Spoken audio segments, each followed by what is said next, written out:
Listen. Welcome to Monday Night Toy Ramblings, where I am somehow back here once again on my Mondays doing, here to chat with all of you. Hopefully everyone had a great weekend. Hopefully everyone's going to have a good time here. I do know that this kicks off your week, at least everyone that's a regular here, and I do appreciate every single one of you being here. And as you can tell, you get to a point where you're at the end of the year, you're coming in towards the end of the year. There's not too many topics. You always got to think of something new. So let's do Star Wars versus G.I. Joe today. And it's not about what is better or worse, but I always talk about, as a kid, I feel like G.I. Joe really ended the Star Wars reign.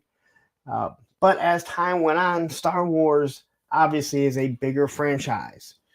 But I don't know if it's considered a better toy. It clearly wasn't in the 80s.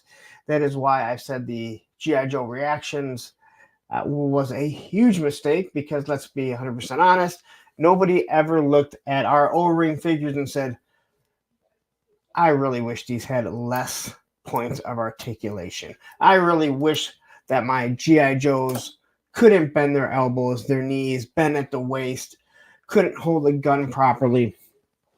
But we'll get into that later, as all of you know. But I do have the poll. I clearly expect G.I. Joe to win, but that's not really what this is about. It's just supposed to be a fun banter when we get to it. Something to keep you guys entertained. Something to talk about. They're called talking points. Anyway, thank you to everyone. Again, hope you guys had a wonderful weekend. I had a pretty good weekend. My daughter and I finally finished up the series of Suits. If you haven't watched it, it's about lawyers, and that's why my daughter picked it, because she wants to be a lawyer. And you watch 9 seasons in roughly 3 to 4 months. Again, she's not with me all the time, so it's not like we can just binge it all the time. We got to the end, and there's just, you're missing something. It's like, I'm so used to us sitting down and watching 3, 4, 5 or 6 episodes at a time. But yeah, it's you're like, what are we going to do? We have to pick a new series. So we went back to Buffy, because we had started Buffy the Vampire Slayer. But I didn't, I fell asleep during the 3 episodes that I wanted her to watch, and I never went back and watched them. I'm like, I know what happens. And this is clearly John from Sergeant Red saying, I knew she had no soul. She does not want to be a defense attorney. She says she cannot defend criminals. So she does have somewhat of a soul. But you've met her before. You know how she is. But she refuses to be a defense attorney. I don't know if that will end up being true. Who knows? She may not even end up being a lawyer, but it is something she wants to do. She wants to go to University of Michigan. That's right. So she would be the second one in her family after her uncle, who was a baseball player, went there. So, and then my son and I watched Bad Boys Ride or Die. It's a Bad Boys movie. I've always enjoyed their movies. I thought the first two were really good. The third one I kind of forgot about. Probably should have watched that again. Kind of forgot that he had a son. That's a hitman that's after him. Sorry if you haven't seen the third one and I'm spoiling it. Thousand Wolves, for the for the record, she does collect Funko Pops. So. But again, it's something we could do together. Just so you know, she does collect Funko Pops. I feel like my daughter's being attacked right now. But we watched Bad Boys Ride or Die. This part 4. It was fun. It was weird. I mean, I don't say weird. They kind of go into, I don't know how to explain it. I'm not gonna say magical or mystical stuff, but they have visions. There's some vision parts. Not bad. And it doesn't take over the movie. It's not Snake Eyes, all right? It's not Snake Eyes Origins. We'll just say that. So that was kind of my weekend. You guys have seen the little dog, my old dog. How far am I into this? Wow. So I had my dog because my ex went, she had to go to Texas for work. So she dropped off the dog. It's my old dog. It's a dog we had together, my kid's dog now. And he's been over here numerous times. You guys have seen him. And he must have caught a bug because that dog shit all over my house. I mean, I woke up that first day and it was from the front door to the back door. Talk about a way to wake up before you're taking your daughter to school, and now it's like, oh my God, it was just awful. It was like 4 or 5 days straight. It was just, it was awful. I love the little dog, but I was ready. I'm like, you know what? The dog needs to go back to you. He needs shit in your house. I know it's kind of graphic, but I gotta tell you what I did this weekend, how my weekend went. Let's just say it was, it was, wow. It was pretty rough.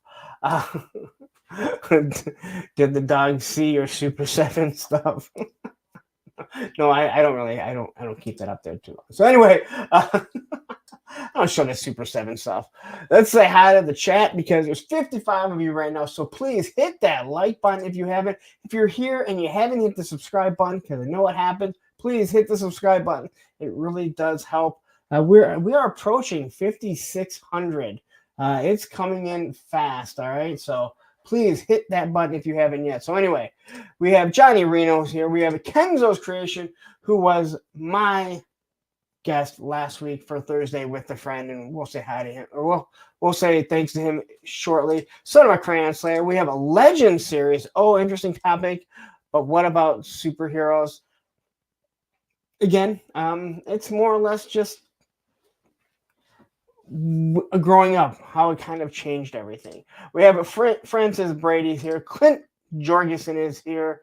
Mr. Wonderful G.I. Bro, who has the best guns in the community. PNC is joined. Devman Hosa. Snow Wolf is here. Frostbite G.I. Joe Repo, all the way from across the pond. Payne's Toy Samples. We have Jay Astro here. Machine Man Backwoods 78. David R. Thanos Captain, who will be my guest this week on Thursday with a friend, the Titan, who said, now that he realizes that my streamathon is for Toys for Tots, that he will join us. That's very kind of him. He wasn't going to join me because I'm just a mean person. Krusty Old Crow is here. We have Plastic Fantastic. We'll be talking about you in a second, too. Stefan we're just going to leave you at Steven, right, Steven? I don't know why I said Stephen. Steven. Gun Bunny Customs, who is here. We have Infinity Toys, right? I think I got that right. Viper Scout, Derek Holloman, Sergeant Reds, who I've always, who I've already mentioned. Astro Thomas Toys, Cobra Commander, Woody 222, The Figure Addict, Jay Dioramas is here, Ray Black is in the house, Ted Darklaw, who I've seen one of his videos already for the Streamathon, and let's just say I laughed. He actually said, he goes, I hope it's not too much and hope you don't hate it. If you do, I can make some changes. Dude, you should know how I am by now. I know I have thin skin. That's what I have been told. But I found it actually pretty funny. We have Master Hoarder, who is just joining us. Matthew Matson, who my first moderator was. Thousand Wolves is in the house. We have anyone else? Anyone? I know there's other people here. I'm just going to scroll there. I love this 17.28. Now, that's 17 to 8. I don't know. Hello, everybody. I got you too late to see what the poll was for, so I voted for Star Wars. Hey, you know what? Whatever makes you happy, man. Action Figs is here. What's up, everybody? Another moderator. And look at this. DAK Red. So now I know that John and D are both here. Those are the owners of Sergeant Reds. Let's be honest. D actually owns it because we know the woman is the one that's always in charge. That's why I'm single. We have Rex J. Cox is here. And let's see here. I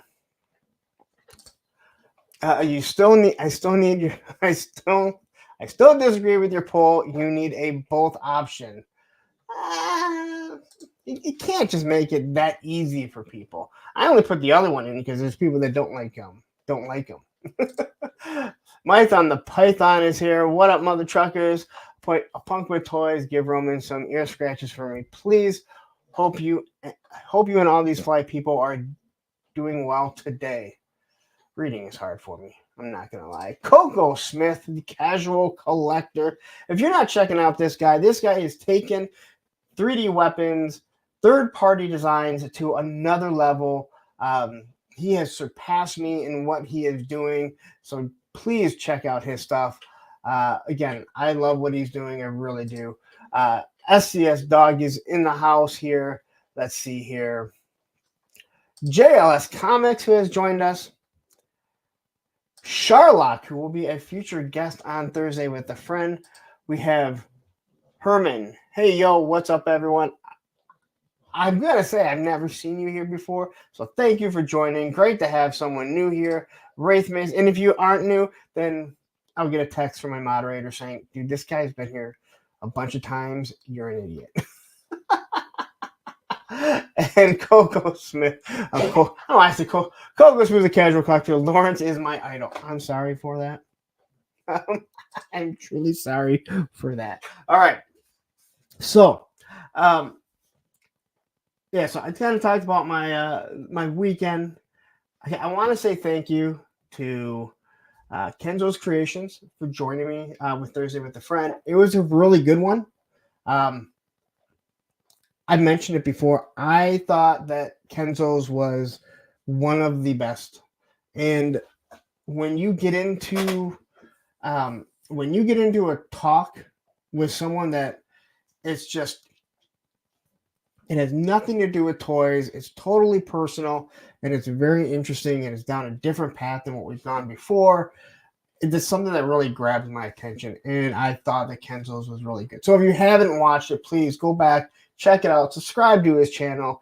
Kenzo is a really good guy, even though he thinks the Avs are an actual good hockey franchise, even though they weren't even Colorado to begin with. Fatred has joined us. Hello, Punk and Chat. I cannot answer the poll because they are both good for different reasons. You got to hit it. right? You still got to answer it. D wanted, both, but I gotta make you guys work for it, right? You gotta make it work. You gotta work for it, right? This weekend or this week, I will have Thanos Copter on. Now, many of you may have been following Thanos Copter on Instagram, and if you are, better have a strong stomach, because as we know, Thanos, he posts some stuff that is, well, we'll just say risque. The fact that his channel has never been nuked like mine was is absolutely shocking. It makes absolutely no sense. And you've probably seen Thanos many, many times in the clubhouse. We see him in Geek Dad Life. At least he used to be. I'm not sure if he still is. But I don't really know him. And I don't think he doesn't really talk too much. So I'm hoping that we're going to get a really good one out of him. I'm sure he has a lot of stuff to tell, but we don't really hear too much. Like, he doesn't tell too much about his life. I feel like if someone ever interviewed me like this, I'm not sure what you're going to get out of it. I feel like I've told you everything, but yet I still have story upon story upon story that I could go on about different things. So tune in this Thursday. I'm hoping that it's going to be good. I know he's already said he's going to make sure that he doesn't have to work late. There's been a few guys already on that Thursday that have taken the day off of work, left early, had the moms pick up their kids early. Thank you very much. That actually means so much to me that someone would do that for my little show. So, Joe Fan 84. All right. So quickly, I have to say thank you.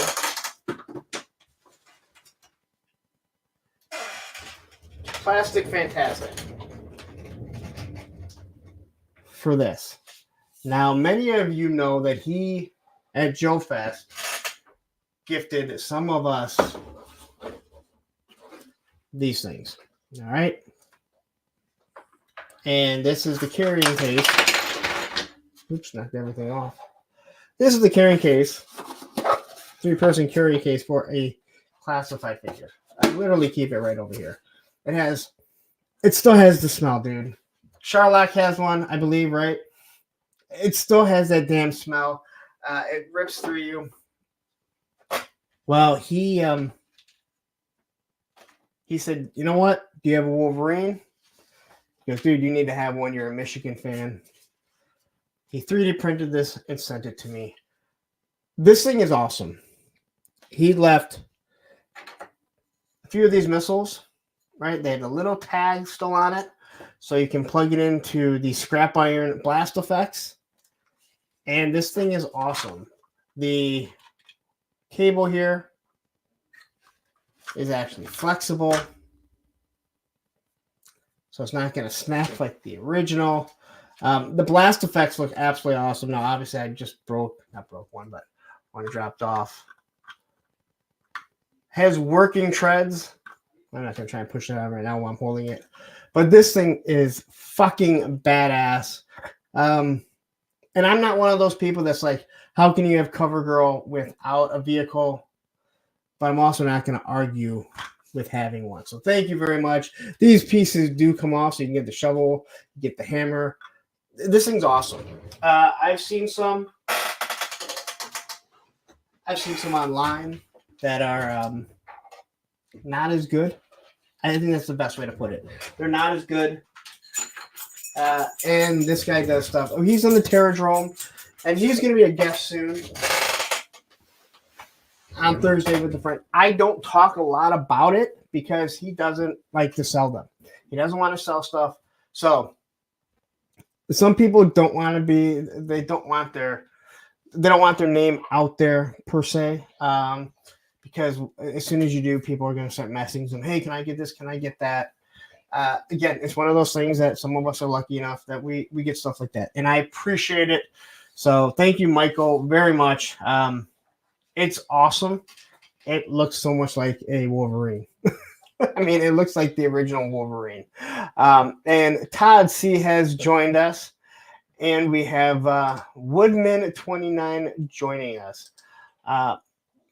Okay, my name is a play on the distance to the power generators at the AT-AT gunners that the AT-AT gunner gives in response to general viewers during the attack on Hoth and Empire Strikes Back.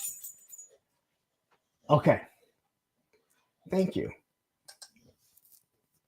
I that type of stuff interesting. That's why I always ask on Thursday with a friend, like, hey, you know what? What is what's your where'd your name come from? And that's exactly what it is. Lone Dragon has joined us. Yeah, Roman is making a bunch of noise. Because if you didn't figure out, that was Roman just shaking, making all that damn noise. And Nolan has joined us. I think he was up here too, which means we are ToyTube official. All right. So anyway, so last week I finally got around to doing that Cosmic Legions figure that I dropped today. You can get it at Hella Dope Toys. Use my code APWT. You get 10% off. You can also get the skeleton army there. Now, if you are pre-ordering from there, if you don't have a local store that actually is a licensed Mythic Legions dealer or for Horseman dealer, like I have here with Sergeant Reds, you can order there. They are not doing the 10% off, but if you use code SPOOKY, you will get free shipping. I know a lot of people were hoping to get 10% off, but the Four Horsemen sound like they put a squash to that.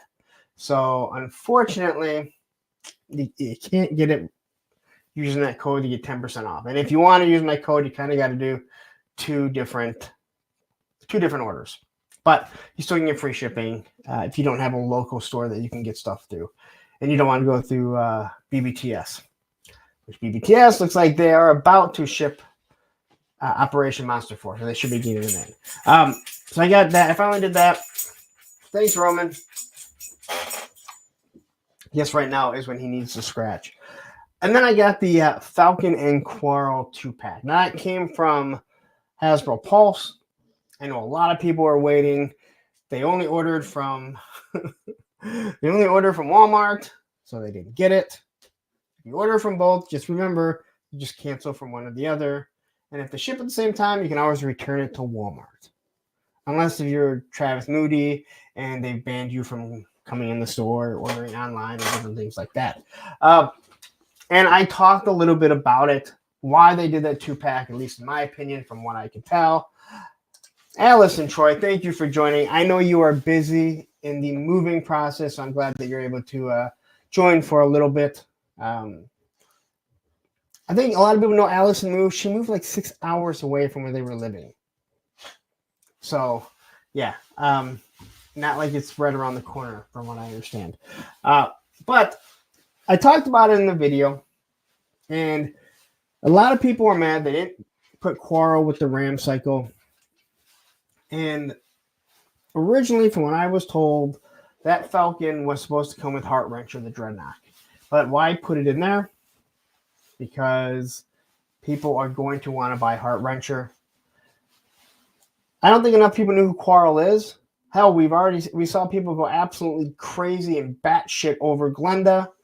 I can only imagine what they do with Quarrel. So why give her the Ram Cycle? They gave that with a new buck to Shockwave in Night Force colors. They knew people were going to want to buy that Falcon with the new head sculpt. Throwing Quarrel with the OG, really, the Z Force colors, and people are going to buy that pack. And it's a good pack. If you like the Buck of Scarlet, you're going to like that buck. It's a good buck other than the feet. The toes make it very difficult for it to stand.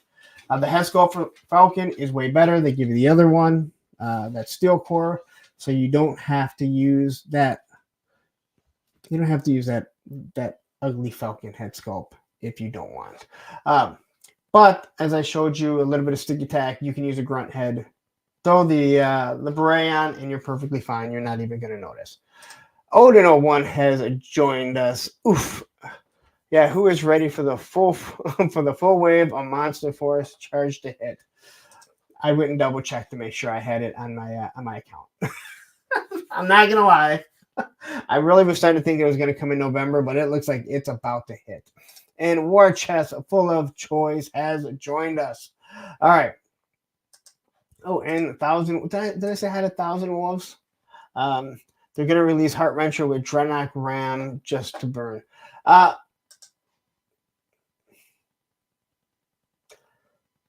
Oh shit, dude! Dude, they could totally do that. They could totally do that now that you mention that. But they've kind of. I'm watching the Full Force, and they kind of hinted that they know people are burnt out of the Ram cycle. So we'll see. But that was a classic thing that they did do. So this week, I should have Starduster coming. Most of us got charged. Johnny Reno just told me that he got a shipping notice. I haven't got the shipping notice. So more than likely, I'm assuming Travis Moody probably called Paulson, cried and whined and said, don't send it to this guy here.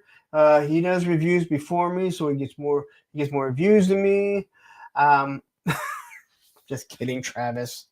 Though I wouldn't put it past you. But anyway, I should be getting that in. I should be getting the gridiron stuff.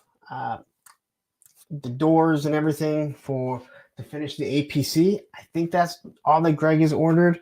I will be happy when it's done because I want that thing out of my house. As awesome as it is, I don't really need it. Mr. Mad Gus has joined us.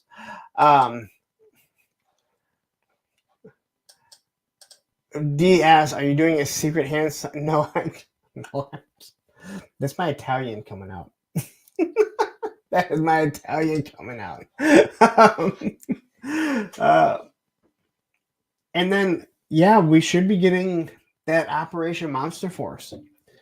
And if it comes in before next week, I will get the reviews up and running and get all those out there. You know how I drop things one at a time. So,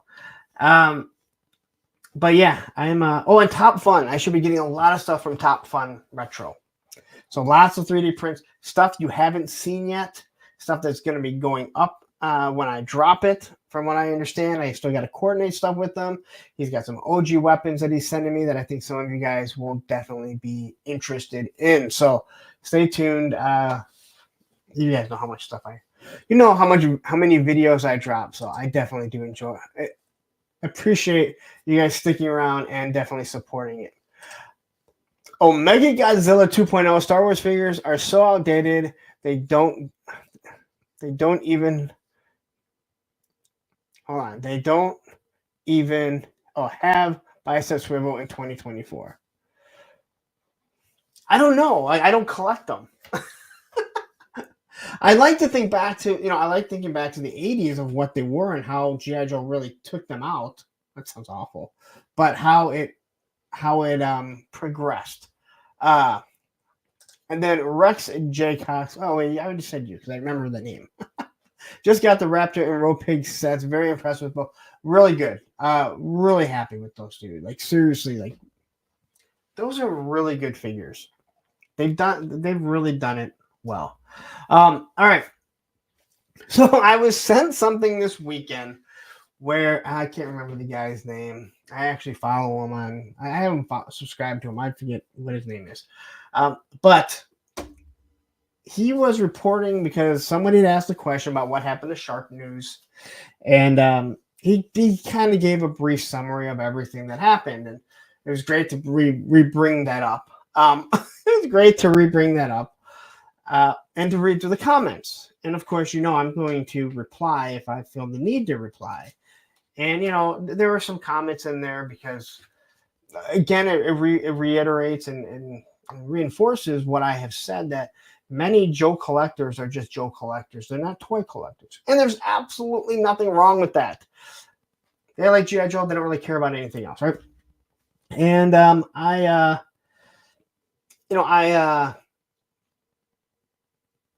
I've said this before, that it's like they don't understand when they say, "Oh my God, $55 for the Super 7 GI Joe, that's ridiculous," they're not complaining that it's $55 and it's a ridiculous price. It's that they think they don't realize that it's $55, right? That's what Super 7 Ultimates are. They're not complaining about Super 7. They're just complaining about the price, not realizing that's how it is. There's $100 figures. And reading through the comments, you realize how many people didn't know what happened. And there was one guy, and I think he kind of got put in his place pretty quickly. And he said something to the effect of, I hope I run into I hope whoever's shutting him down, I run into him at a con, because I'm going to tell him I'm going to let him know we need to take we're going to need to take a walk and talk about this and understand why he's doing this. And there were a couple other people, and I said, well, you know what? Please, at Joe Fest, come up and let's take a walk, and I will sit there and I will tell you exactly why this happened. I don't like the threats. Like, don't sit behind a keyboard and act tough. I mean that completely, man. Like, don't act like you're a tough guy behind a computer, and then when you realize the guy that you're trying to talk to is right there and is just going to step up and say, all right, dude, you want to know what the fucking problem is? I'll fucking tell you, man. This is why all that happened. But reading through the comments, there were so many people that had no idea. People saying how, like, hey, this guy tried to stay out of the drama. I don't know why anyone's doing. Like, dude, that shows that you're not part of the community. The fact that people are still thinking that Viper Island and Shark News were like the places to get your G.I. Joe news, and it's like, dude, just go to the Full Force. That's where they get all the news from. The fact that more people don't know who the Full Force are absolutely blow my mind. U.S. Combat Dojo, G.I. Joe is the best. I know I've never seen you before. Right? You've probably been here before. Thank you very much. And again, Matthew will let me know if I am completely wrong. But anyway, this got brought up, and it was just one of those things where I kind of had to say my piece again. And the guy who, it was his channel, you know, he was being very, respectful of everything. He was just commenting on, hey, I know people are asking, and it seems like he is, it looks like he's terminated his own channels. And that's exactly what he's done. There were a lot of people that obviously, don't realize, like, your Instagram wasn't going to go down at the same time. The Instagram was taken down, and I understand. It was really more like a news thing. Hey, just an update, everyone that's wondering, so I don't have to continue to talk about it. But when I started reading the comments, come on, dude, you know how I'm not going to sit there and not say, all right, dude, let me explain a couple things here, especially if you're talking about how, you're more than happy to come up and say, hey, we'll take a walk. I think Shark Eyes came in, their guns a-blazing, and I told him, I'm like, you came in just like a-blazing. But the guy, like, he backed off right away. He's like, I just want to know what happened. Well, rather than say, let's take a walk, just say, I would like to know, I love to run into that guy that has an issue with him and, talk with them and say, hey, what happened here? It's a better way to do it. Because we know the other guy is not showing up to any conventions. All right, we already know that. So just another thing that this thing is going to get brought up. But I do have to say thank you, because that video jumped up in views again. I saw the people started watching it like crazy. So people obviously went there to find it after I mentioned, hey, you can see everything, because I did it all. All right. All right. So I haven't mentioned, I should probably do my banners here. All the different links, you know where to get everything. Please use these. Support the channel. It helps out. All right. Before we get into some news, I've wasted 34 minutes of your time. Guns blazing is common for some people in the community. Yeah, I get it.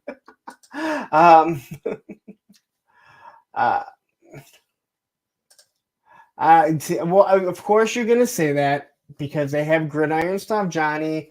We know how you are, all right? But we'll see. None of us have them in hand. So I can't tell you, all right? I know that Fresh Monkey Fiction has been making figures for quite some time. So we'll be able to actually take a look and find out. All right. So in less than 2 weeks,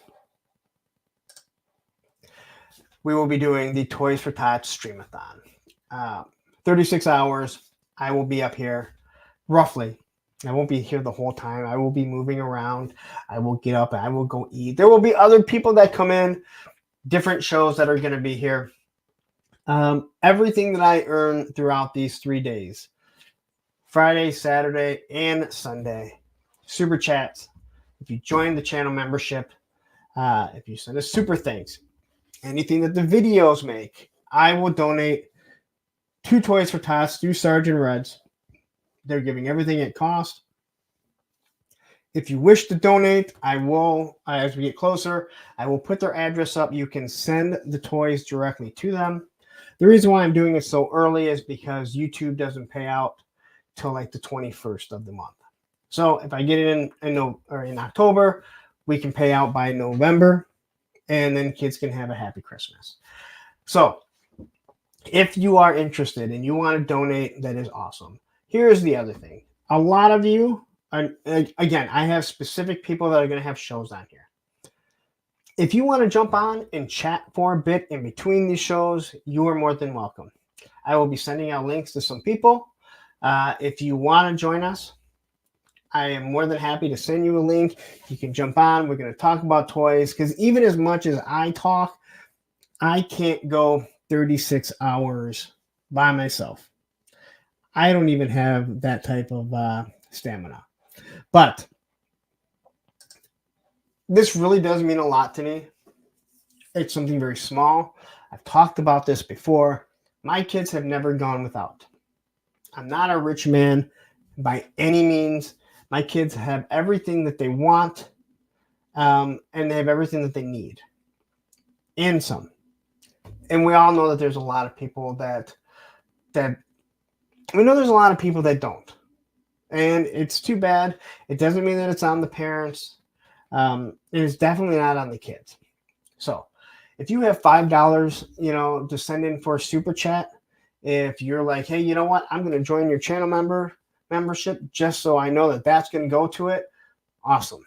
It's all going to go to the kids. And if I can sit up here for 36 plus hours, put a bunch of shows together, have a bunch of people on here, if that's what I have to give back, which is so little in my life, then it's not a problem, because hopefully we're going to be able to help out a lot of kids.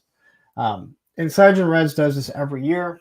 They have the Marines come in, and we'll figure out how to do some sort of video from there, whether it's live or an actual produced video that we do.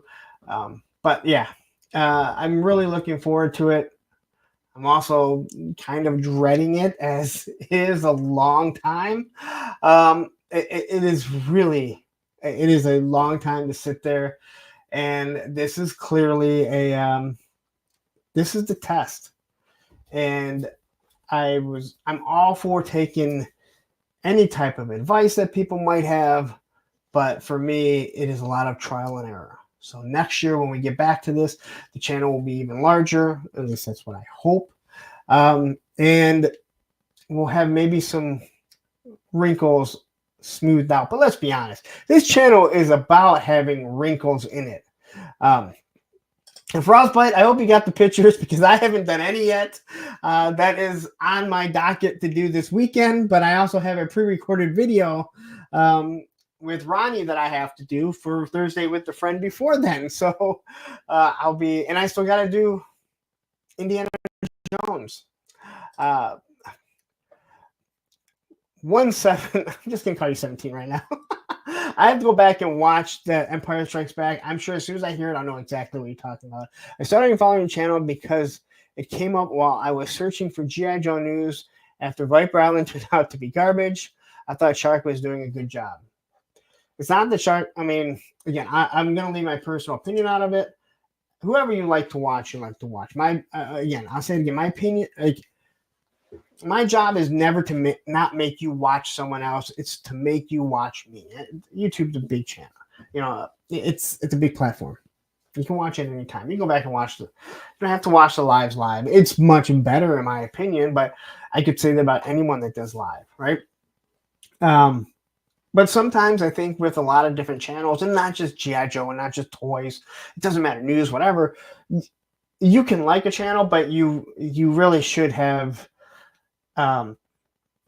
you should have all the information out there, whether or not they're, you know, if they produce videos that they steal stuff, they steal stuff, they lie about stuff, they delete videos. You know, there's a lot of that out there. Now I will continue to go back to Mike Zero when it comes to Star Wars. Like that guy, he's very convinced, and he shows a lot of conviction to what he's saying. But I mean, how many times can Kathleen Kennedy be fired? Like, Kathleen Kennedy fired. All right, dude, you have been saying that for like 4 or 5 fucking years now. All right. Mike Zero, I'm sorry. Kathleen Kennedy is not fired. All right. I don't care how convicted you sound. It is not. I don't even know what you're saying, Warren Chest. Anyway, that's it. Toys for Tots. Here's what else I ask. Please, if you have a channel, if you have an Instagram, if you do a live stream, I'm asking you to please promote it, mention it, and send people here. They don't need to stick around and watch it. Come in, donate $5, say you're a fucking asshole, I hate you. That's your super chat, and then you bounce. I mean, it's rude, but whatever. But I think that that's all that I'm asking, because that's the only way that the word is really going to get around. I didn't want to go ask the bigger channels. I wanted to bring on people that have supported me. That's what this whole channel has been about, supporting each other. I would love for the bigger channels to find out about it, just mention it, because they have obviously a bigger platform. But it's all about just helping these kids out. And we don't even know any of these kids. Travis B74 says, a little late tonight. Hi, Lawrence and everyone. Hey, you know what? Glad you could join us. No one ever has to apologize for being late, unless you're Benedict Tony, who's on another channel right now doing a live opposing me. Can you believe that? Supposedly one of my best friends, and he's on another channel right now trying to take me down. He'll go back and watch this and be like, I can't believe you fucking said that. Anyway. And I don't mean that to anyone. I don't mean that to Yojo Jerk or Toy Games. I don't care. All right. Again, big platform. Anyway, that would be Toy Games and Yojo Jerk, or no, I think it's like Yojo Jerks with Toy Games and Zakina and Tony's Figs right now, or Benedict Tony, as I like to call him. Anyway. I'm going to take a drink. Now what I'm going to do is going to take a quick little break here, just because I need a breather. And this is going to be for tomorrow. As many of you know, I have 2 moderators. Both do shows on Tuesday. One of them will not give me a commercial, so I cannot promote his show and show you the commercial. But the other one, Matthew Matson, well, this is his show with Pop Blender. So check out the commercial.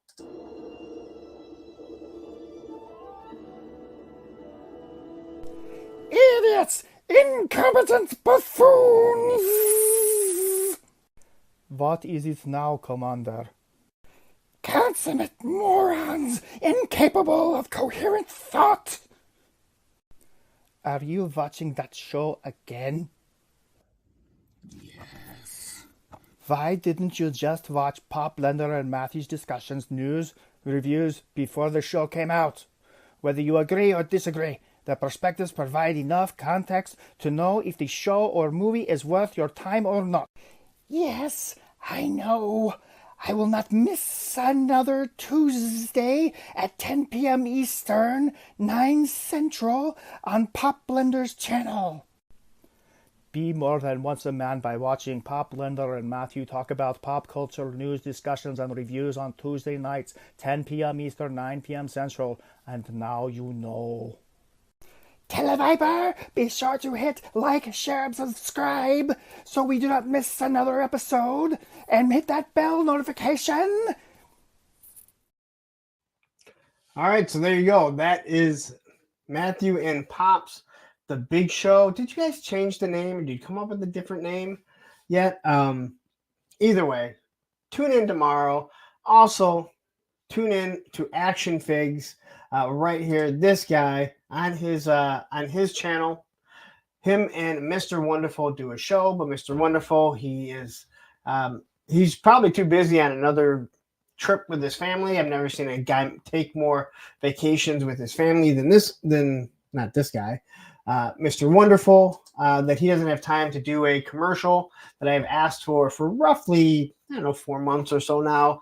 But anyway, tune into both of theirs.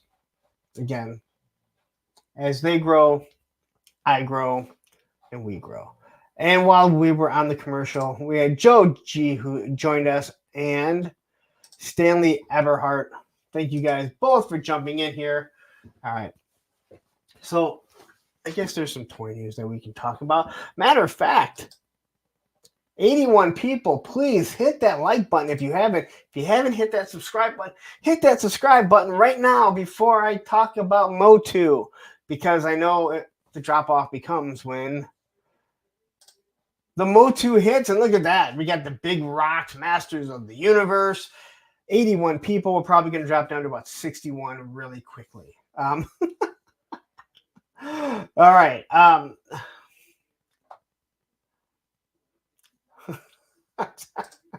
Cobra Commander says that Punk's age 30-minute poops minimum. Dude, when you have kids, easily. It's like the only silence that you get. Even now, at their age, like they'll still like have to bow. Like, what? Like, dude, can you wait? Fine, I can't hear you, nor do I want to listen to you. All right. So there's a lot of pictures, a lot of people, a lot of these people have already gone over. So they dropped their promotional art. I believe this is for the whole year. Figures that will be coming out.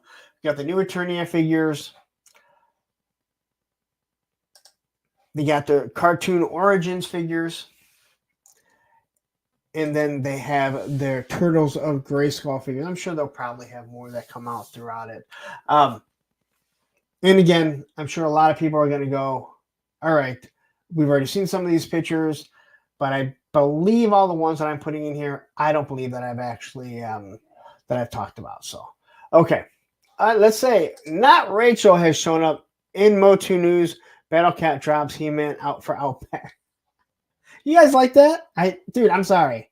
I actually, I took some pictures with Wakando, Tiger Force, Wakando and Tiger Force Outback riding my two Battle Cats, and I can't seem to get them off of him because they just look so damn awesome. And Frank Schuler jumping in here. New Evil Lynn looks amazing. I do have her up there for sure. And same time, toys, hit that like button. See, when new people started popping in, I'm kind of like, is this when Yojo Jerk his shows ended? Because it seems right about that time.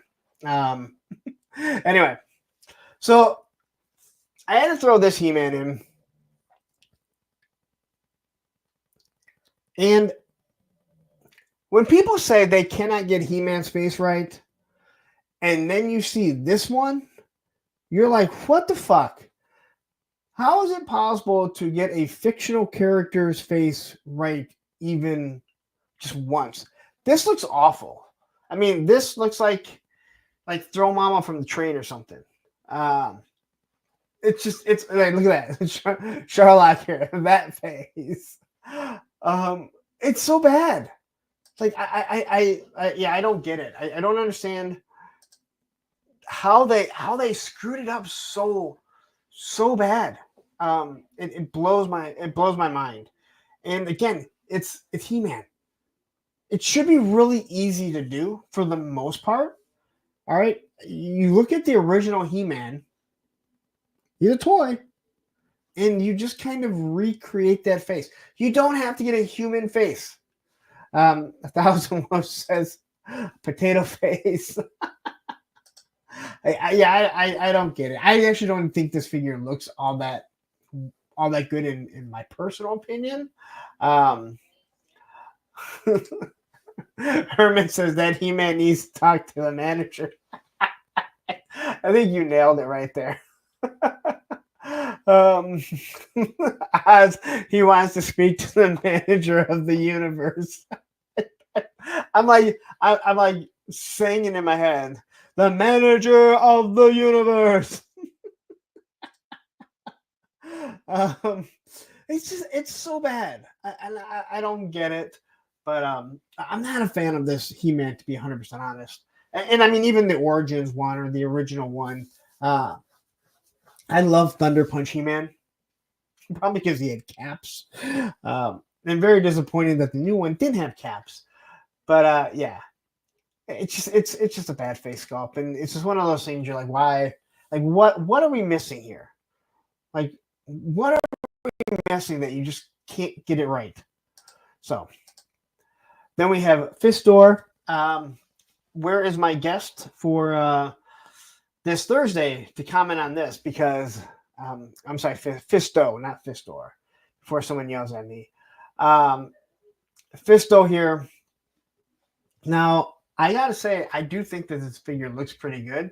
I worry about where his axe/hammer might go when Thanos gets a hold of him. But hey, you know what? That's for Thanos to decide. But he actually looks like he might go really good with Road Pig. Now I'm kind of looking at that axe now, like I kind of want this just to give this hammer/axe or whatever you want it to my Road Pig, because he already has two awesome type sledgehammers. He needs this one too. Now, I didn't realize that the one piece comes off and it can be put on his hand. And if you're going to tell me Thanos is not going to have a ball with that, Thanos Copter, then I don't really know what else to say. But I have a feeling that we're going to see that inserted in some uncomfortable spots, like the back of a Volkswagen. D-Griff says the cartoon collection did a good job on the filmation. I agree with that. I think the filmation has really nailed. I think they've really nailed the artwork and the sculpts that they were shooting for. And I really didn't mind when they redid He-Man when they came back with the Origins. I understand it looked different, and when they went back and changed the head sculpt, I think most of them actually looked pretty good. They really were like the originals from the 80s. But the Masterverse ones, I feel like they just really struggled with for some reason. Jake Anderson says, love that Fisto. I said it in my head in the Joker. I said it in my head like Batman 89. Love that Fisto. Fisto Friday nights from Mendoza. All right, so here's the Evil Lynn. I'm with you. I think this figure looks really good. I don't collect Masterverse, and I don't really collect. Well, I can't say I don't collect anything that scale, that size, but I do think that this figure looks really good. Again, 6 sets of hands, her scepter, a soft goods cape, but this is a really good looking figure. I think sometimes they really just nail things. And this is one of them.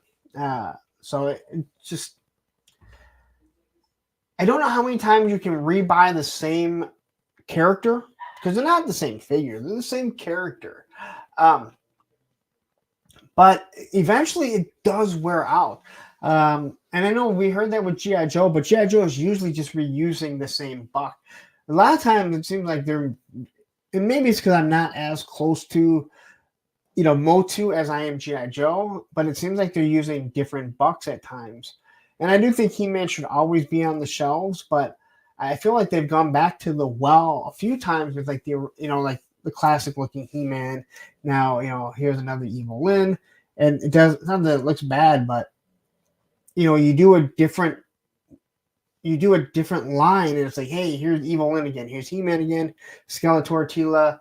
You know, it does start to, it just starts to weigh on the people that are, you know, supporting it. So, but this is a good looking figure. So if you're like, hey, I just need an Evil Lynn, maybe I want Tila, maybe I just want the base figures, I don't think you could be too upset about this one. That's for sure.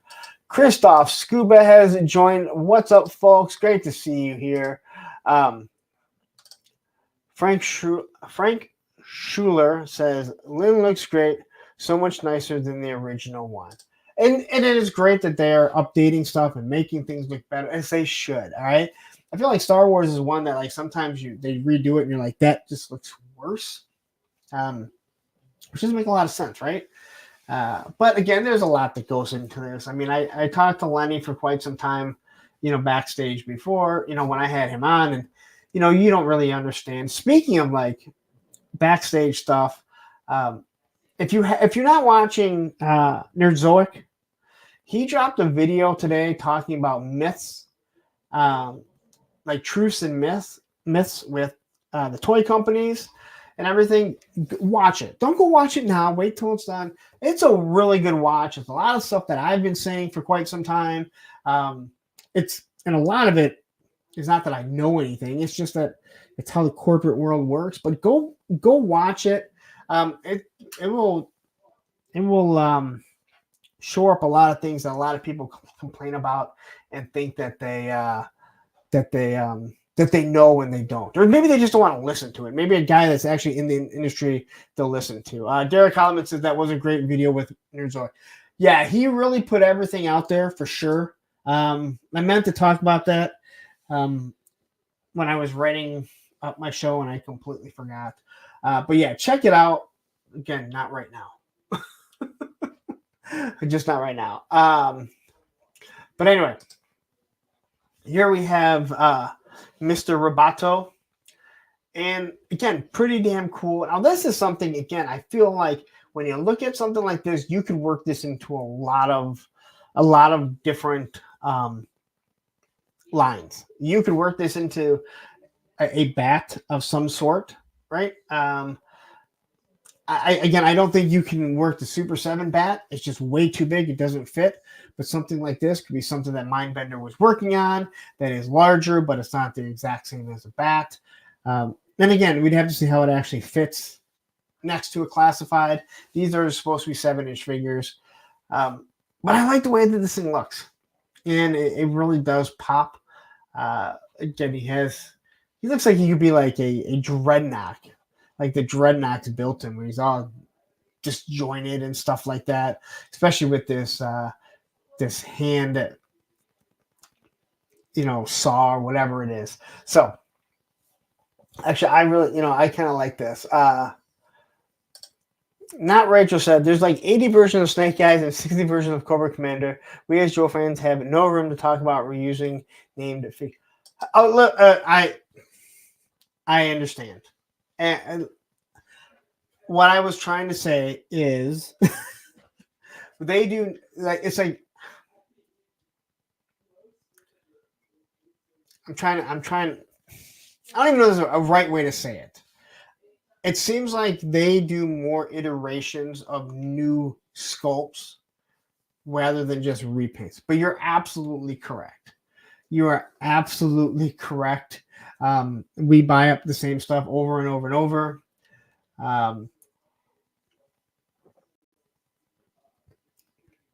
But you're right. We have no room to really talk but it does lead to that whole thing of like, how long are people going to rebuy the same figure over and over, right? Because they just had a Roboto out, didn't they? I thought they just had a Roboto out in Masterverse. And now here's a new one, and it's a completely different sculpt, I believe. And I don't know. but they're still cheaper than classified figures. You're absolutely correct on that. Well, he actually didn't say that. Here you have King Randor. I think this figure looks really good. You know, I feel like I didn't collect classics, but I feel like MOTU, especially because of the nice long run that we had with the cartoon, at least seemed like a long run as a kid, like same with the Joe cartoon. There's so many characters that never got made that they can make. And again, they've really tapped into it. Origins has really tapped into that, and I think that's awesome. And I'm really, really hoping that Classified, now that it's here to stay, even though a lot of people are really worried about YouTubers that are focused on Classified, not going to know what to do when Classified ends. They got a good 5 or 10 years before you have to worry about your YouTube channel crashing and burning because you do Classified. I hope they start to look at some of these characters that we never had. Billy. But there's so many characters, and again, MOTU is the same way. Not Rachel, BK, have it your way. I don't think they're ever going to get away with that. Bobby Wold, King Randor always remind me of Burger King. Says, Mindbender really screwed up this time. He made Roboto a good guy. Well, you know what? I could see it. You know, I mean, he's a dentist. He's an evil dentist, what he is. So, but yeah, I think King Randor looks good. And it looks like they're taking a cue from what the Joes have kind of been doing, what Hasbro's been doing, where you just kind of swap out the hair rather than the whole head. Another Beastman. Now, see, this is exactly what I'm talking. Like another Beastman. I don't know how much different this is than the Beastman that's out there. Again, I'm not as closely attached to this, so maybe someone's going to say it is the exact same. The Beastman that came out, that deluxe Beastman, is an awesome fucking figure. All right, I think it just kicks ass. I got it when we went to Florida. It was on sale at Target for like $15 or something, or maybe even less than that. Such a good figure, so good accessories, some cool soft goods that it came with, and you can make him either, you know, a classic looking figure or what was in the TV show at the time. So is it just that it's time to bring it back? I mean, it was on clearance then, and that was over a year ago. So yeah, I guess, you know, it's been a while. You know, we're so closely wrapped in these toys that we don't realize that, hey, maybe the figure is out for quite some time ago. When was the last time Snake Eyes was on the shelves? Like, when was the last time a new Snake Eyes came out? I think it was the Desert one, and I don't want to hear about I don't want to hear about the Snake Eyes movie one. We know he was on the shelves forever. But there's a lot of people that don't have it. So, and you know what? I think the last new one may have actually been the retro one, and not everyone got the retro carded one. So sorry to bring that one up. Skeletor. Now, I believe this Skeletor, and correct me if I'm wrong, is the same one that comes in the 40th anniversary, the San Diego Comic-Con exclusive one. So I think this is, if I heard them correct, they said this is the first one, and it's to go with the 40th anniversary He-Man. And then they never came out with Skeletor. And that He-Man kind of sat there forever. That's the one that people have done with him smashing out of it and everything. So it's good. This is a good-looking figure. I love the Havoc staff. It really does pop. Lone Dragon says Skeletor is a Walmart exclusive. No, good luck getting it. But I love this. I mean, I think Skeletor, he's so essential to have that sword, but you don't even think of him with the sword. You usually think of him with the Havoc staff. But I think the sword is very essential for him to have. So And I like the fact that you can slide it on his back. The more and more that these companies can make it so they can carry everything on their person, the happier I am. G.I. Joe obviously is probably the biggest one to do it because they come out. Some of them come with so many accessories, and when they can do it, I think it's awesome. But something like this, there's no reason why every single sword on the Master of the Universe shouldn't have some sort of spot like this where it can just slide right down and stay on his back. And I don't think they really sheath anything to their side. And if they do, please sheath it on the right side or Matthew Matson will go fucking ballistic because nobody sheaths it on the right-hand side. It's always on the left-hand side because everyone is right-handed in his world.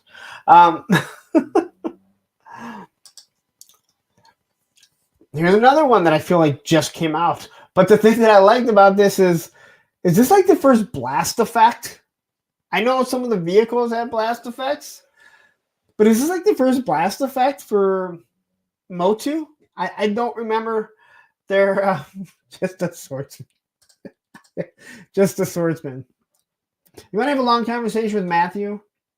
Tell him that it's not an issue what side you put your samurai sword on your belt. You have a nice long conversation with him.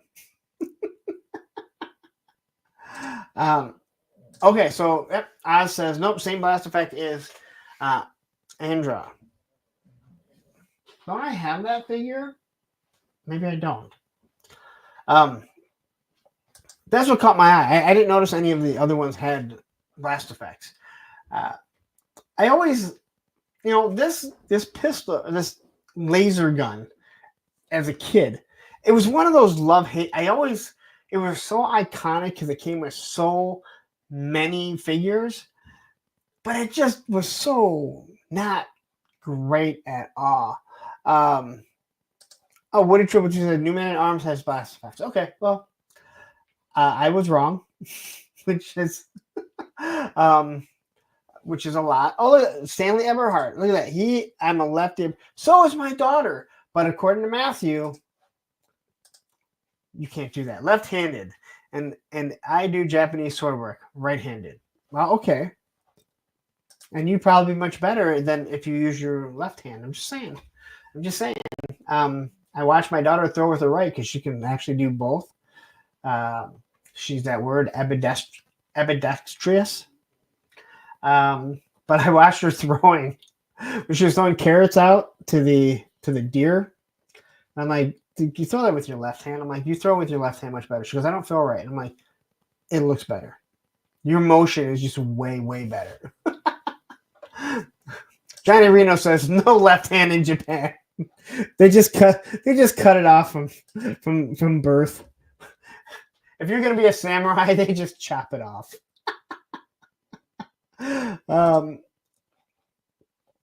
Here is She-Ra.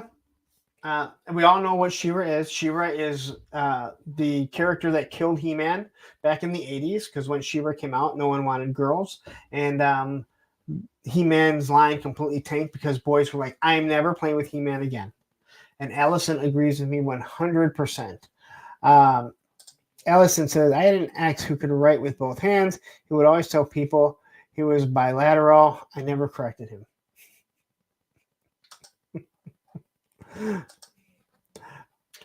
Ram Man. Okay, so this is the origins of Ram Man. This is the I can't think of it. The cartoon. And I actually know I've shown this one, but I have such weird thoughts about this one. And not like that. Because I look at this and it's like, when I think of Ram Man, I think of him, his feet together. He does that ramming motion. Jeez. That's what she said.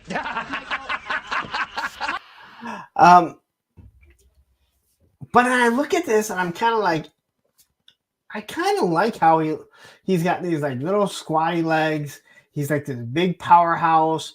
He really reminds me of the is it the elf? Or no, the dwarf in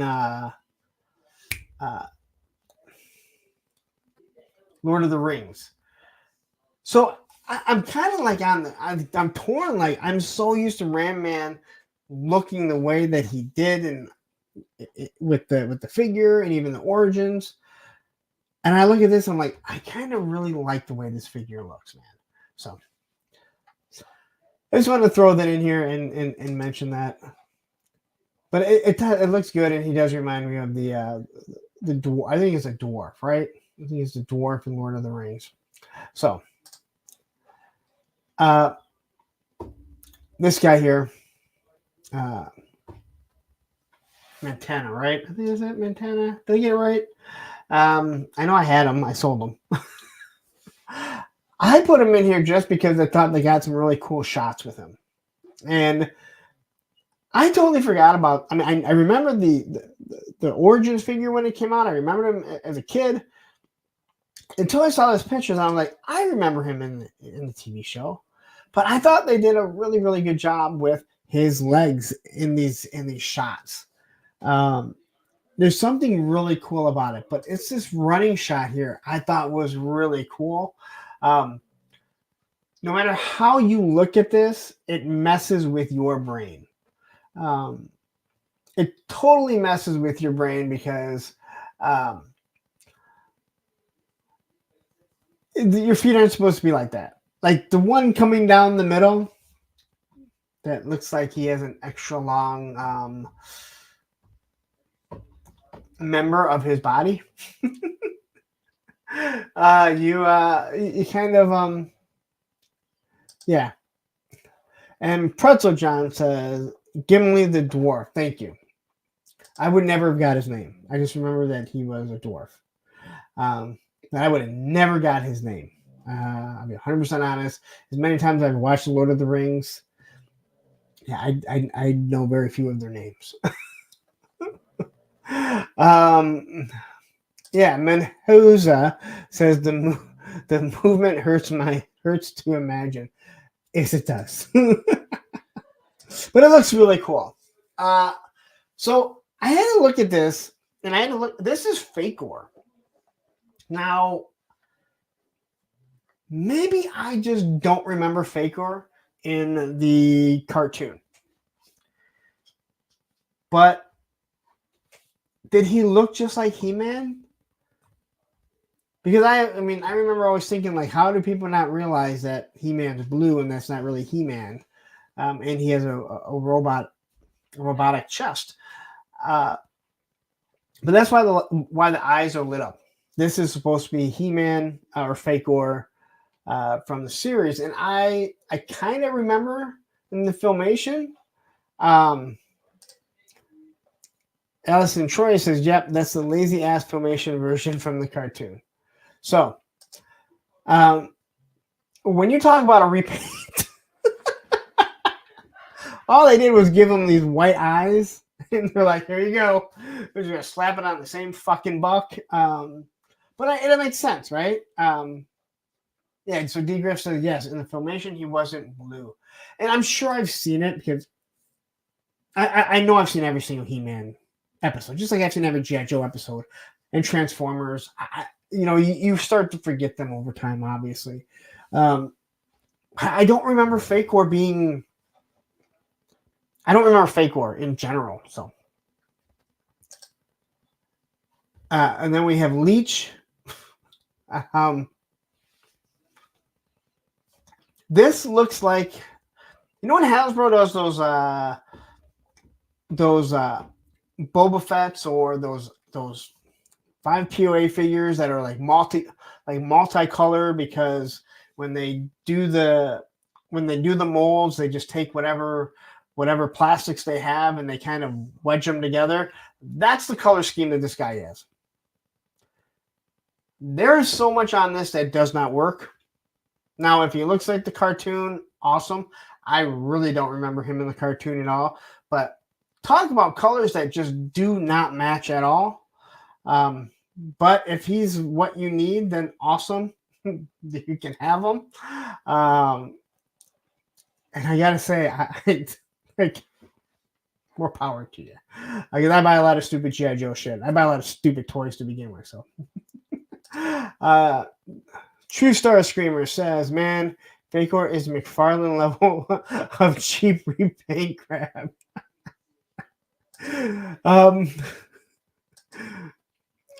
I can't argue with that. I mean, like, you can't even call him a repaint. That's what's even crazier. He's not even like a repaint. They just, it looks like someone came in with a tiny can of spray paint and just hit the eyes with some white and send them down the assembly line. Catra, because she has a cat. I love animal companions. This thing is just it's just a hunk of plastic. Let's be honest. It's a hunk of plastic. No big deal. But you know what? I think the figure looks pretty good for what she is. You hide behind her little eyes. Yeah. So maybe you could take the mask off, use it for something else. But again, if it was bigger, it'd be cooler because I love having the that Rakondo, Tiger Force Rakondo, and Outback on the Battle Cats. I just can't get them out there. Ted Knight has joined. We need a Jokerized Fakor. Give it time. And look at this. Benedict Tony has joined us. 92 watching and 69 likes. Math ain't math. And please hit that like. What's up, Larry, in chat. Great that you could finally join us. Trader Tony. I'm just kidding. I gave you guys a plug too, all right? Anyway. And then we have, is it Frosta? I think it's Frosta. True Star Screamer says 69. Nice.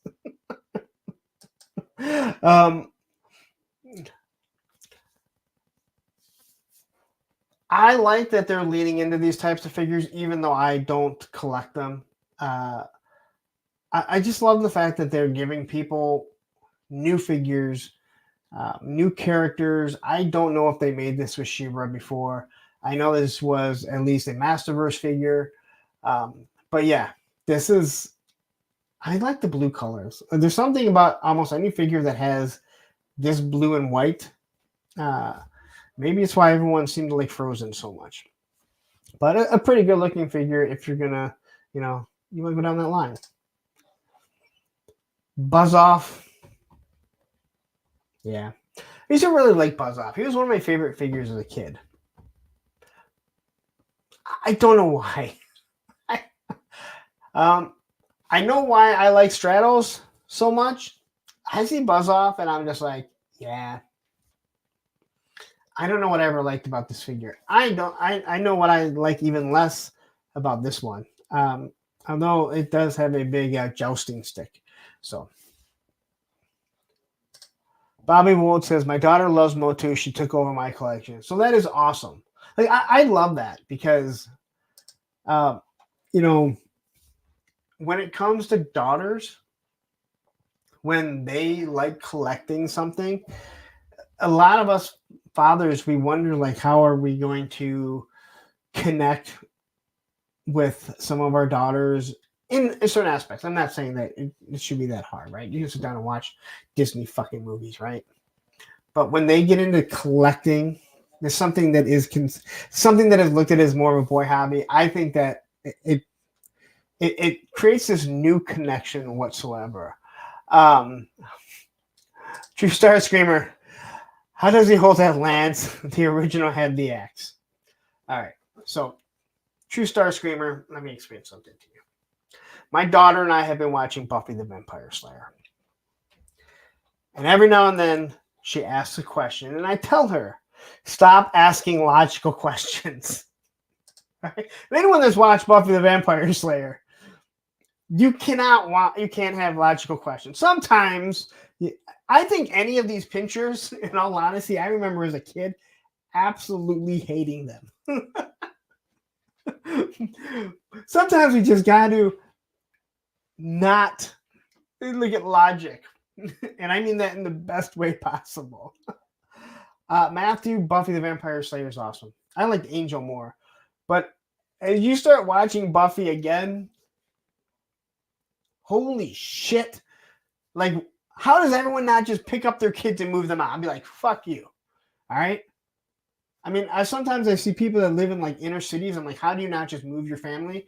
But if I lived in fucking Sunnydale, holy shit, dude. I told my daughter, if I'm ever moving and I'm moving to a city named Sunnydale, you better stop me and just be like, you remember Buffy? Yeah, you're not living in any place called Sunnydale. There's a Helm out there. There's going to be a Slayer. Holy shit, man. It was fucking crazy. It goes back. We watched Suits, right? I mentioned earlier at the beginning, we watched the whole series of Suits. It's a cool show. It's a good show. But for the love of God, like the people that wrote it, time does not matter. Matthew and I, we watched so many movies and we talked about not like we can't just got to ignore time. Time is easy to ignore in a movie because you're trying to compress everything in 2 hours. Suits, oh my God, dude, like you're not even paying attention to the time. Like this happened like 4 hours ago. And you've just gone through about 5 different days in 4 hours. So no, there's Columbus. Actually, Columbus is just hell. Just pure hell. Yeah. Isn't the Hellmouth in Detroit? No, but the band Hellmouth is out of Detroit. Actually, 2 of my friends are in Hellmouth, the actual band. So technically, I guess Hellmouth is in Detroit. I guess you are absolutely correct. That band Hellmouth, which 2 of my buddies are in it. Yeah. Anyway, we've looked at Buzz Off way too long. So here's this Horde 2-pack. I don't remember these figures at all. They have the Terror Claws, Skeletor's claws. They're the Horde. There is nothing. No. Clint Jorgensen. No, fuck no. Fuck no, none of my friends are in ICP. Fuck that shit. Oh my God. Fuck that, man. God damn it. No, I don't associate with people in ICP. Although they did put on a damn good wrestling promotion. I will give them that. Lunchbot Killer has joined us. No ICP. No. God. I feel offended right now. Anyway, Hordak, Hordes, guys, whatever. If you want them, there they are. I threw this dragon guy in. He's part of the Turtles of Grayskull. Tell me what he is. I just thought I thought the wings looked actually pretty damn cool. But I don't know if you need a dragon off or whatever. There you go. I just think the wings look really cool on it. So, damn you, punk! No MOTU hate, bro. When did I hate? I didn't. Wait, I'm not. There's no MOTU hate. There's ICP hate. Big difference. Here is your Shredder. Juggalo Joe fans about to join the chat. Are there Juggalo Joe fans? I cannot believe that band got as popular as they did.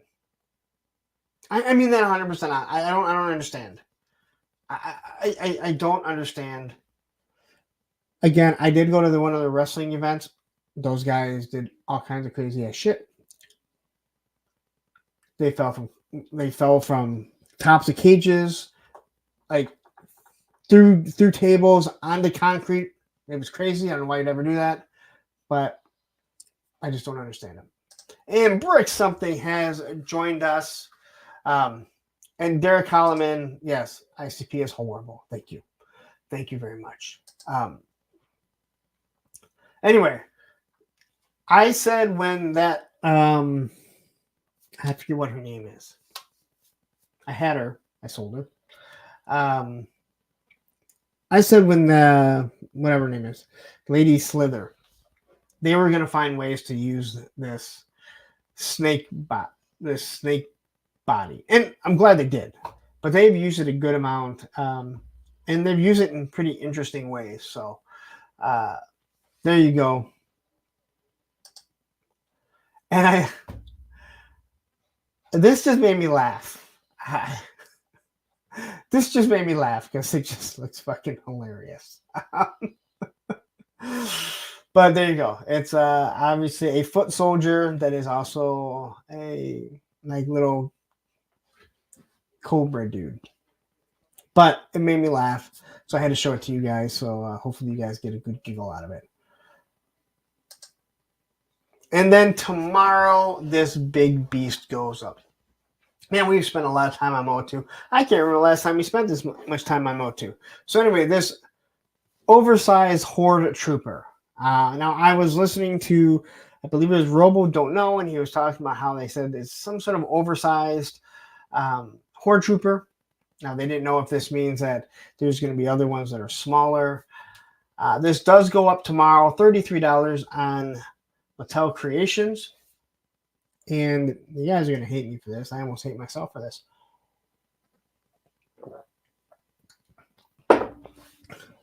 Turk Murphy has joined us. Great to have you here. All right. Now, I think that this could be used for Cobra Law. We know they're coming, right? We already got Nemesis Immortal coming. We have Serpentor. We have Once a Man Cobra Commander. We know Galabulus is going to come. We know they're finally going to, do whatever the girl is. But with that little demon head in it, and it's in a suit, this thing would make something perfect. And especially with like the logo that's on his chest and everything, this makes something for Cobra Law perfect. Pythona, thank you very much, not Rachel. And we know we're going to get the Royal Guards and stuff like that. And who knows what else we're going to do. So I'm looking at this thing and I'm going, well, I'm going to have a Cobra Law section. MOTU is going to be perfect to like fit stuff in there as background characters because they don't really have to fit the right size. But this could be an awesome trooper. And $33 isn't a bad deal, I think, in my opinion. And especially if you can swap out the heads. I don't remember if Nemesis Immortal comes with multiple heads. But if he does, then you can probably pop this head off and put one of them on it. So, other than that, this thing just looks really cool. All right, just kind of got to get rid of Hordak's face on it. But for my Joe fans, especially the ones that like Cobra Law, here you go. This is something that you can definitely do. Charlotte says that little goblin head is weird. I must have missed that part back in the day. Yeah, I don't know. I just like that little goblin head is weird. I don't know. I don't know why. Like, just for some odd reason, reading that little goblin head is weird. It makes me laugh. Professor John says they show two heads for Nemesis. That's what I thought. I could not remember, and I didn't go back. Believe it or not, I have a lot of stuff, like other stuff in life going on. And but I think this would actually work for something, with Cobra Law as, again, it's some sort of mechanized suit. Or you just like MOTU, because I left it in the MOTU section. So, anyway, there you go. Big sword. He's got the other piece that comes with him. Again, I don't think $33. I think you pay $6 shipping and handling. So technically, you're looking at almost $40 for this big hunk of plastic. And he's 8.5 inches tall. So he is a big, big burly guy. He-Man and Cyclone here, they're 7 inches. And they're a full 7 inches. That's what she said.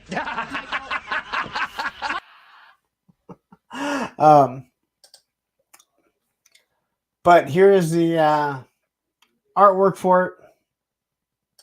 I will say it again. No one does better artwork than MOTU. I know there's other people that do just as well, just as good, but the artwork for MOTU stuff, there is none better. It is just top notch. You cannot say that about the original Classified line. I know people liked some of the stuff, but that Spirit and, of all people, Stalker were absolutely awful. And I know I can't draw that good, but I can still have an opinion. Tots, this one worth it? I really do think so, in my opinion. But he does go up tomorrow at noon. So if it holds true to how most things are, for some odd reason, the Masterverse stuff normally doesn't sell out. But if you want it, I would say get it. Sherlock says, remember Classified series got artwork? Yeah, I do. I really do miss that they do that stuff. I don't miss the bad ones though. All right. So here's the two things that he does come with: the giant sword. So yeah, it's just something that I can't. Not that I can't. I mean, it did come up in my head, but something that I thought about that I think that he might work really well with. Your Cobra Law if you're into that. Obviously, if you're into MOTU, you know what? Enjoy it. And it's great to say that we did not lose people during the MOTU talk, but now we got some McFarlane, and it was a sad week last week when we showed McFarlane and there were no Batman. Quickly, Brick something says, yeah, I really love the new MOTU. I really love that new MOTU has leaned into the artwork tradition of the vintage line. I do wish they lean into the old, loose, impressionist painting style. I need a van with this art. Yeah, they've done a wonderful job, and the artist that they get, I can't remember his name. They talk about him all the time. He does a wonderful job.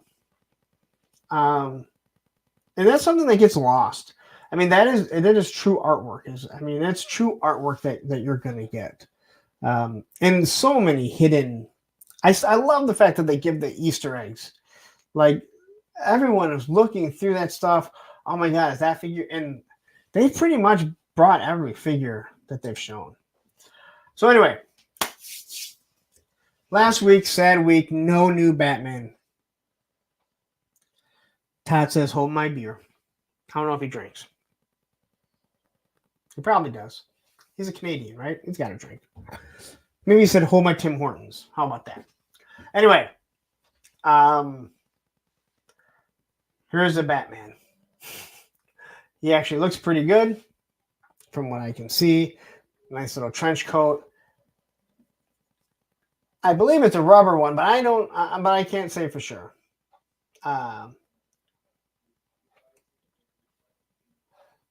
He doesn't wear shoes apparently. Well, him and Henry Rollins, they can walk around barefoot together.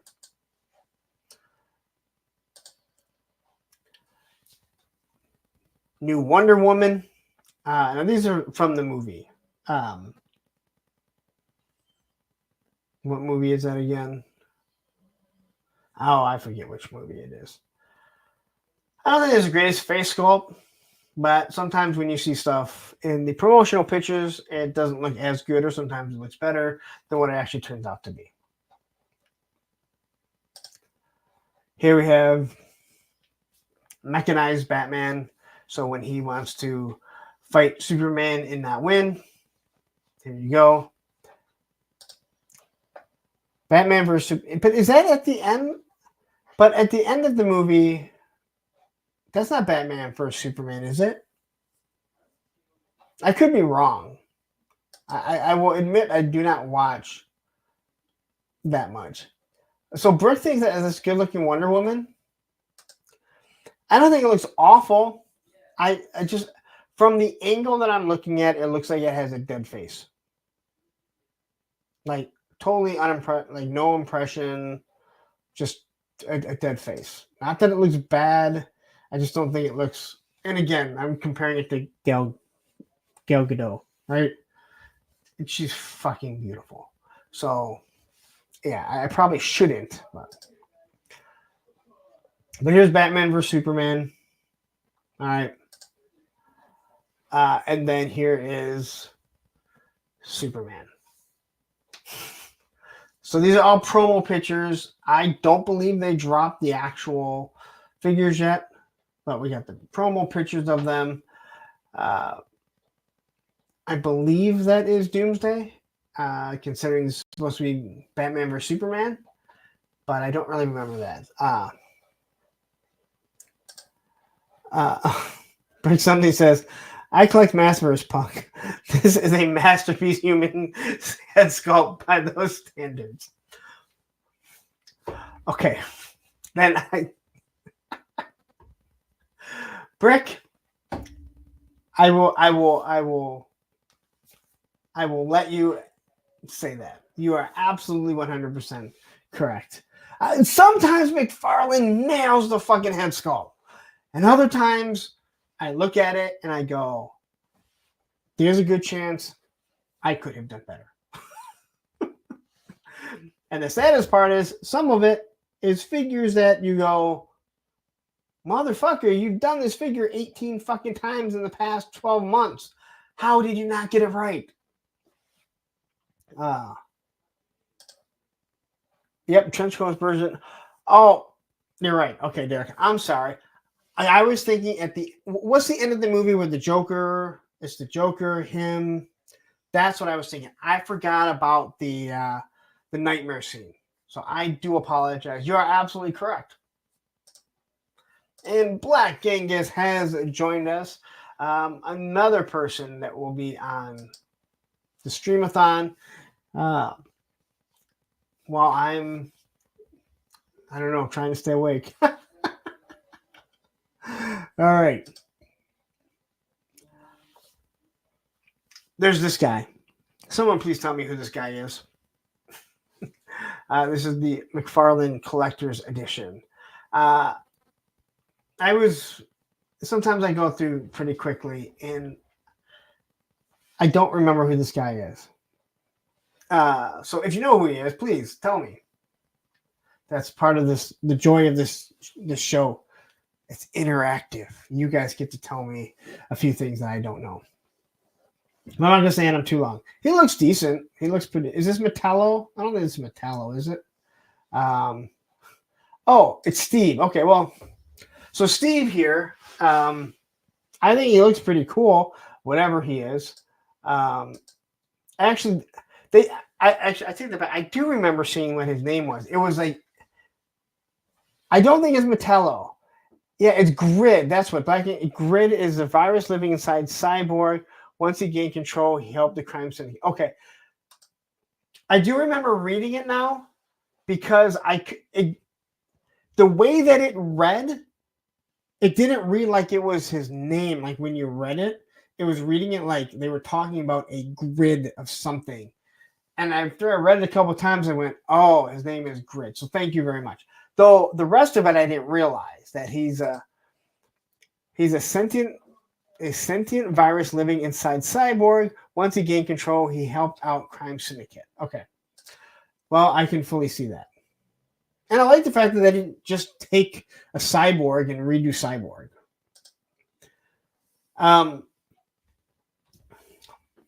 This guy, KJ, what's his name? KJ, I know. Oh, we had almost 100 people watching from MOTU, and now we get to McFarlane and it drops off. Wow. Mr. Terrific. Thank you very much, Lone Dragon, Derek Holloman. I think this figure actually looks really good. I know nothing about Mr. Terrific, other than I know he's going to be in the new Superman movie. I think this figure looks good. I've really started to hate pins, but the pins aren't that noticeable. But just the way the suit is made and everything, it's a good looking figure. So if you're in McFarlane, it may be something that you want to pick up.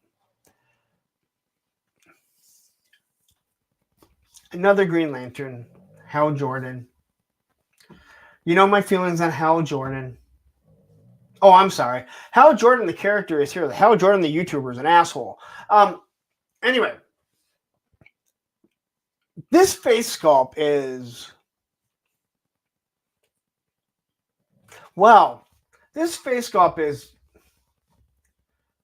It's bad. He has fat falcon cheeks, at least from what I can tell. I don't really care for the super shininess, although I don't mind the idea of the shininess. I don't really like with Green Lantern. I just don't care for this at all. KJ says it's allergic reaction bad.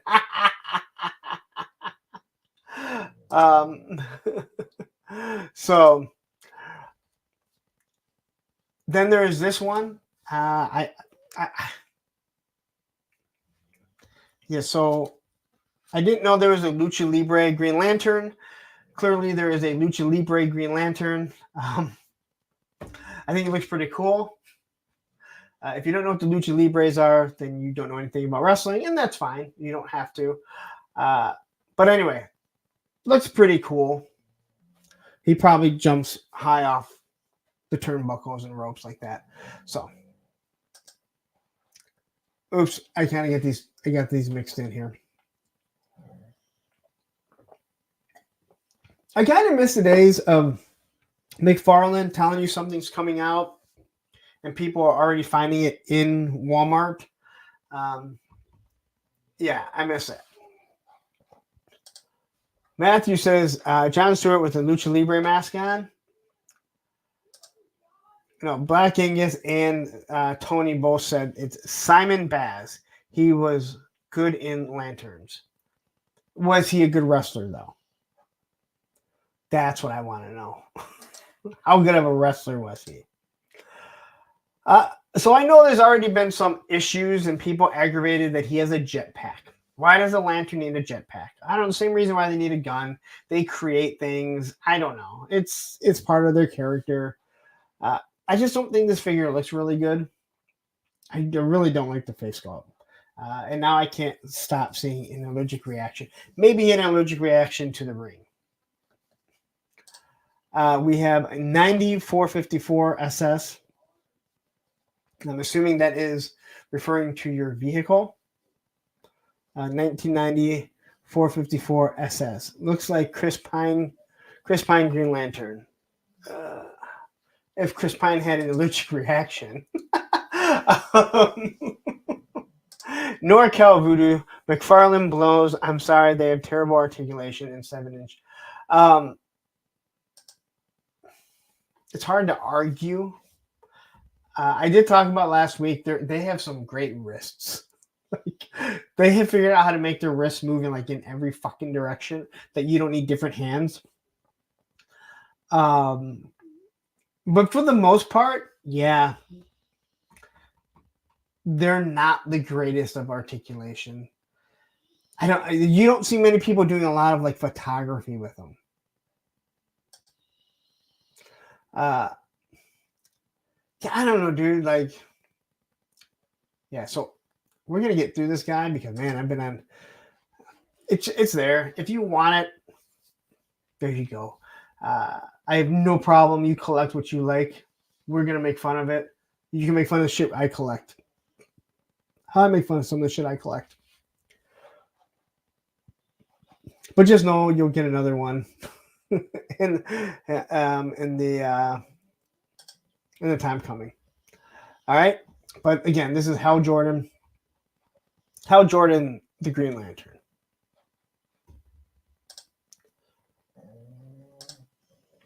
Here is Superman, and I just sold the Superman. Now, he didn't have soft goods cape. This is a single jointed elbow. But I think this figure looks really good. I really do think that they got the face sculpt really good on this. And I think that's why it's because I sold mine and I sold it for like 60 or 70 bucks. And believe me, I didn't pay that much for them. And now, they re-released it, but they gave it with a soft goods cape. I might get it again, just because I think it looks good. But yeah, I do think this looks really good.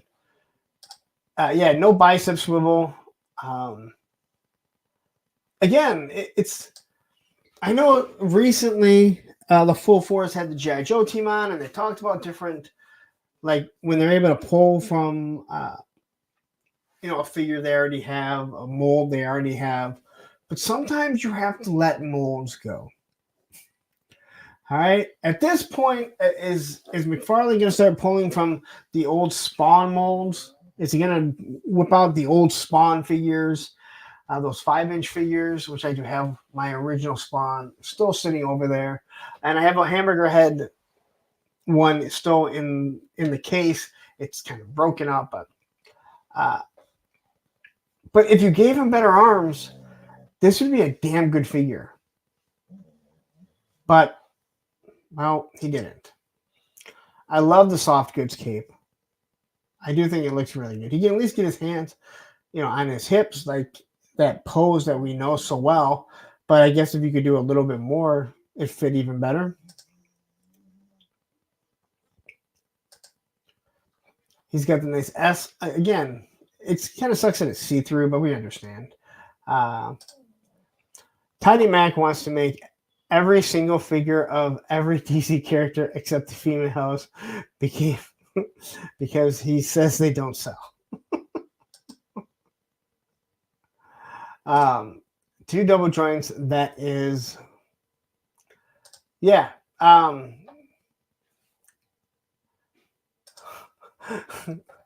Need something to keep those shelves protected from dust. McFarlane.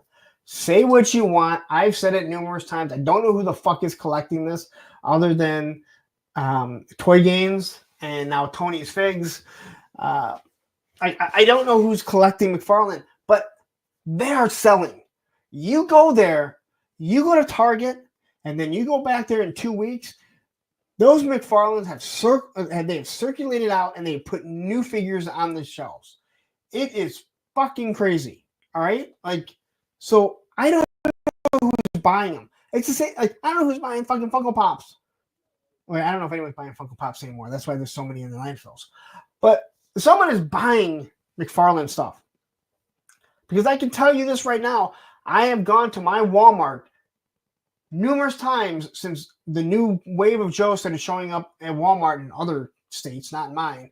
And there is the same goddamn fucking Quick Kick that is sitting on the exact same peg on the same angle, and he hasn't moved in weeks.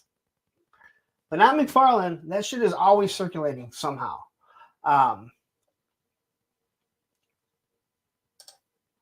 The guys picking them up are the ones with lives outside of toys. Well, those people are stupid, all right? Who has lives outside of toys? Clinton says Funko stock isn't doing that bad this year. Probably because they realize that they can't make... You have to cut back sometimes. And Pretzel John says, I've just started buying some McFarlane in the past 3 months. And again, if you want Batman... and you want Superman, you want those characters, this is really where you have to go, unless if you want to spend, Mezco money. And not everyone wants to, and I fully understand that. And again, you have guys that are just walking by. Guys and girls walking by, and they just like Batman, and they see a Batman, and like, I'm going to put this on my desk at work. I love Superman, all right? How many Superman shirts do you see people wearing? A lot of people wearing Superman shirts that shouldn't, all right? You're looking like, hey, Superman let himself go. Or, wow, Superman never lifted a weight. I know, body shaming, but I don't give a shit. But people love Superman. People love Batman. People love Wonder Woman. Like, they're going to buy these figures, and they're going to sit up, they're going to put them up there. Way more than G.I. Joe and stuff like that. So, they do sell. Maybe that's why he won't, change, what he's doing. But anyway, only 2 hands. That's all you get. You got to stand in to get a card. So here's the box. It looks like he has the flight stand. Like I don't see the flight stand here, but it looks like the flight stand's in this, but maybe it's not. The one that I had, he had the flight stand. So, all right. So these next figures, it's blank because I don't even know who's fucking doing them.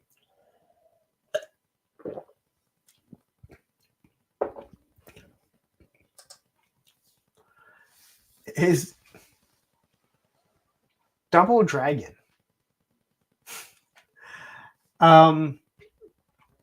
There was a few games that I enjoyed playing.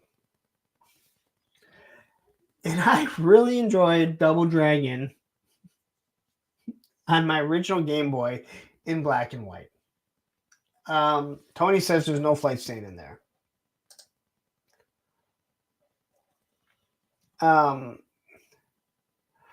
So here are these Double Dragon, and I enjoyed playing it. It was just a fun game. You know, it's like him and his brother, and they're just going out to beat the shit out of people. Matthew says those Double Dragon figures look terrible. I honestly don't think so. I really don't think they look terrible at all. They don't look great, but I don't think they look terrible. I mean, they look long. They look long. I won't give you that. But you get the bat that he had, the white shirt, and then this guy here who's throwing a he's throwing the barrel. Oh well, I don't. Tony says they look crappy too. So, Mr. Madga says I had no clue who this was until Punk said double. I would not have known either. If you would have shown me this, I would not have known it. Yeah, if you would have said, "Here you go," who are these guys? I would not have known. The moment, but when I read Double Dragon, I totally saw it. Like it kind of brought me back. But I also watched it in black and white because I played it on the original. I mostly played it on the original Game Boy. But I think they look decent. I don't know. I don't know how much they're going to cost. But you know, if they're $25, like the Jada Street Fighter figures, then good. If they're $80, then I'm kind of with Matthew, and you know they're overpriced. But let's just see. I just thought I'd throw it in here because we've been going down this memory lane of figures from 80s video games lately that we kind of had to throw them in here, right? So, okay, 4 Horsemen, not much really to talk about other than these skeletons. So the 4-pack of skeletons went up today. You can get them from all kinds of places. BBTS has them. I'm sure Nedzork has them, but our boys at Horde Toys does have them. I know a lot of people were hoping that when this goes up, they would be able to use the code APWT, where you get 10% off everything. Yes, they're $100. Are you talking about this? I think you're talking about this. If you're talking about the Double Dragon figures, I don't know if they're $100. So these are $100. You cannot use the code APWT. Sounds like 4 Horsemen put a kibosh on that. You can use the code SPOOKY, and you will get free shipping on anything on that order that you order from Horde Toys. But if you still want to get 10% off, because you're like, hey, 10% off is more than what I'm going to get off for my shipping, then you have to do it on a separate order from what they told me. So it's up to you. $100, $25 a figure, $25 a skeleton, I guess, are these figures. These do look really good. All right. They all come with different masks, so you can swap them around. Joe G says, I might buy a few of these. Those bones are thick. Yeah, they really look good, man. I just don't, you know, I understand why they're doing it. So the pre-order is up to the 31st. though they won't come out to the middle of next year. So you're not going to get them before Halloween. If you think that you are, it's like, hey, I want to get these. Like you're not going to be able to go up to Sergeant Reds and get these right now. They won't have them till later on. But yeah, these are, again, $100, and you can pre-order as many as you want. There is no cap on it. So my guess is the order has not been put in. So if you want to order, 10 of these from Hella Dope Toys, go over there, order 10, and then they'll put the order in probably on the 31st or whatever for how many they want. But I wanted to put that up there because I know a lot of people thought they were going to be able to use my code to save a couple bucks, but unfortunately they're not going to. But you can save in shipping. I really think the pumpkin looks awesome. I almost want to order it just because of the stupid pumpkin. Brick says, I'm going to make a social distortion Skelly with one of those. And Black Genghis says, I got one of the Foosh. I prefer Storm. Bobby Wolf says, that kind of makes me think of Army of Darkness, Evil Dead Skeletons. Yeah, I'm with you. Yeah, it definitely does. Army of Darkness. Oh, God. Someone needs to do Army of Darkness figures. For the love of fucking God, why do you not have Army of Darkness figures? So much more to do in Army of Darkness than any of the Evil Dead. All right. And here they are just kind of laughing at each other, which I think is pretty hilarious. But they do come with a bunch of stuff. I wasn't going to put everything back in here. I only put in like 4 pictures because we talked about this last week. So, but yeah, if you are interested in this, go get them. I would say please order from Hella Dope Toys. Ted and Aaron they're just good people. They are in the community, and you're going to get free shipping. And I believe you only have to put 10% down. You can either pay for it all up front or just put 10% down. We know why people go to BBTS. So, Super 7. I love Super 7. Super 7 is like my favorite company ever. When I think about high quality, when I think about these people give you what they showed you, I think of Super 7. And they dropped their Ultimates, Conan the Barbarian. I'm sorry. It's not the Ultimates, right? Is it? Well, no. Oh, this is an Ultimate. So this is the BBTS exclusive for their 25th anniversary. All right. My issue, and I will reiterate this, till the cows come home. There's no cows coming home here. I live in fucking Detroit. All I got to do is my backyard. We don't know what it's going to look like when it comes in. That's the biggest problem. I absolutely hate that. I just hate that they show something that looks really good. But yeah. Super 7 would do an ICP line. Oh, they definitely would. They definitely would. Quickly here. Here comes the money. Here we go. Money talk. Here comes the money. Pop Blender with the $10 super chat. Hello, denizens of the webs. Hello, denizens of the interwebs. I hope you are all having a great fall season so far. And as for you, Punk, I hope this fall isn't too cold in the Great Lakes state. G.I. Joe all the way for me. It was in the 40s today. I haven't worn a jacket yet. Yeah, I haven't worn a jacket yet. So it's not cold yet, but it's coming. It's coming. Charlotte says the cows are all here.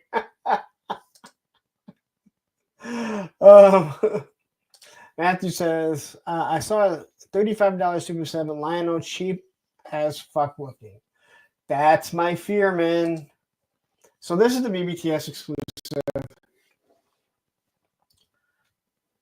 Super 7 and BBTS obviously have something going I don't know why they're so loyal to them because they're constantly blowing out their stuff. Again, if this is how everything comes looking, then it's really, really good. But yeah, here's everything that he comes with, all bloodied up. I would just fear that it's not going to look like this because we know what they do. Jamie Garcia says, I credit Bobby Valla with this best Super 7 joke. He called them subpar 7. You know, that's funny that he can make that joke, but if someone says legal action force, he takes legal action. I'm sorry. I just couldn't resist. Anyway, if you don't know what I'm talking about, then just you can figure it out, or you can look it up. You'll find it. Again, this is an ultimate. For some odd reason, I was thinking this is one of the ones that was over at Walmart, but that's right. This is the 25 days of BBTS exclusive. I didn't even look to see what BBTS dropped today. I think they dropped something today. I haven't even looked. And then Mezco. Now this thing is gone.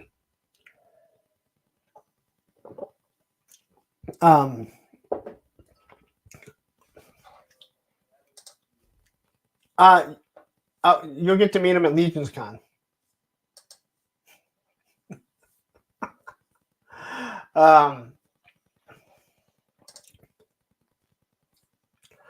I like Legal Action Force name for my law firm. All right, so these things are already sold out. The Decapod gang, and I gotta say that not Mythic Legions, the Cosmic Legions that I got, I think would fit in like really good with this. I don't know if I want these in my house. I'm just saying, like, they look awesome, but they're just really, really creepy looking. All right.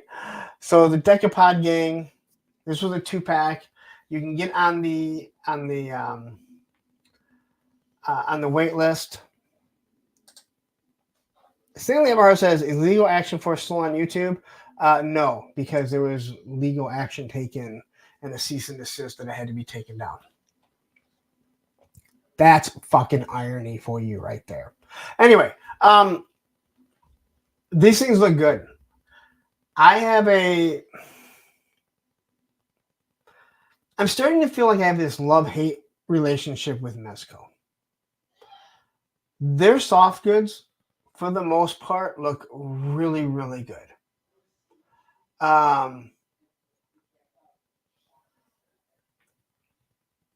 They look really good.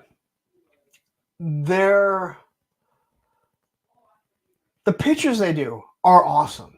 But I also think that some of the pictures that they do with these figures, they're awesome because they are not worried about if the figure breaks or if the soft good rips when they're doing it, right? Where we are, because we just spent $100 or more on a figure, and now I can't figure out why I can't pose my Firefly without the fear that something might break, because we can't see if it's going to break, right?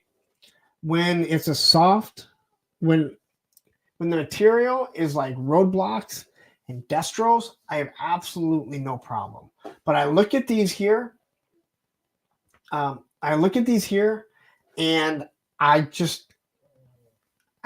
big jackets, and I'm like, will you actually be able to pose them well? And then I don't know. I truly don't know if that's actually possible. I hope that it is for anyone that's ordering these. Again, Snake Eyes, someone said they're still mad about Snake Eyes. Eric Thurman says, I'm still mad about that Snake Eyes. Yeah, that's just a look, and I get that.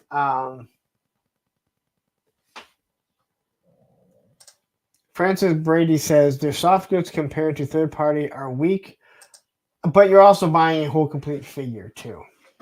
Not to like make excuses, but you're buying a whole complete figure. So Benny Torres says, what's up? Nice to see you here. We have Bill Lioneer, classified quarrel balances like ass.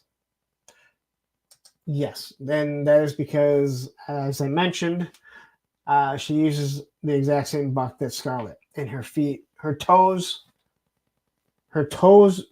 point up, and it makes them hard to pose, to stand without using stands. The same as Storm Shadow. And I love Storm Shadow, but if he's not in the right position, he will fall forward in the Crimson Guard. There's someone else too. I still think that it is. I thought it was Airborne, but maybe it's not, because I just looked at the Airborne there, the Halo Jumper, shall I say. Ed says Mezco's in suits pose just fine. Well, that's good. Again, I just worry with some of the stuff that, you don't know if you're starting to break something, if something's going to rip. So Matthew says Mezco is about 30% with me. The Mezco Iron Fist is the absolute best version of the character. And that's it. I have this love-hate with them because they look awesome. And all their photography looks amazing, right? But again, I'd have an easier time posing these figures and getting them in awesome positions too if I'm not worried if the figure is going to break. Or even if the fucking arm did break, if I'm fucking posing it, like, you're not going to know. You work there. You're like, oh, the fucking arm is broken. But they don't know that, right? Either way, these things look really good. All right. And these are two different faces. Now, this is truly toy crustacean, right? I mean, this is toy crustacean. I mean, where is he at right now? But yeah, this is exactly, again, good looking figures. I have a love-hate with them. J Solo Art says, just got my Mezco Duke, and I got 3 glue failures and 1 weapon break. Did you have the M4 break? Because mine broke too. And I messaged them and I sent pictures like they asked, and I haven't heard back from them. And then I also had the backpack break, which was on camera. But the stock on the M4 broke. I actually think the Duke's actually a pretty good figure. But yeah, there's a few issues. A few issues that I can say that I came across with it. Brick says, I only have 3 Mezcos, 2 King Conan, and Mesquatch. Mosquito Watch. I don't know. Love them both. And they're very different. I might be adding a Doc Knock if my buddy can make it happen at New York Comic Con. From my limited experience, I like it. I do too. And I've told you, like, their joints are smooth as fucking butter. But sometimes, depending on the material that they use for the soft goods, Firefly, it is a pain in the ass to move around. Destro, Roadblock, awesome. No problems at all. But when they're too thick, they're just too thick for what an actual figure is. So, but yeah, these things do look good. And you get on the waiting list if it's something that you're interested in. I think they were $170 for the 2 of them. So they are a 2-pack. So $170. Not the worst price in the world when you see everything that you're going to get with them. And if they compose well, like Ed said, they compose, awesome. And I trust Ed. He takes his stuff out to the mud and he gets things all muddy, and we're adults, all right? We don't cosplay. We don't take our figures in the mud.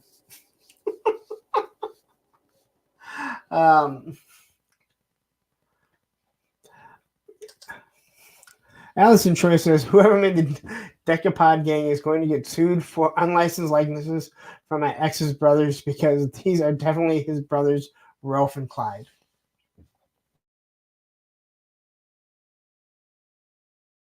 Throwing shit out there. But either way, this is Toy Crustacean. Him and his I'm not going to do it. I'm not going to do it. Yeah, well, yeah. That night that I cosplayed with the hat. Yes, I wore a hat.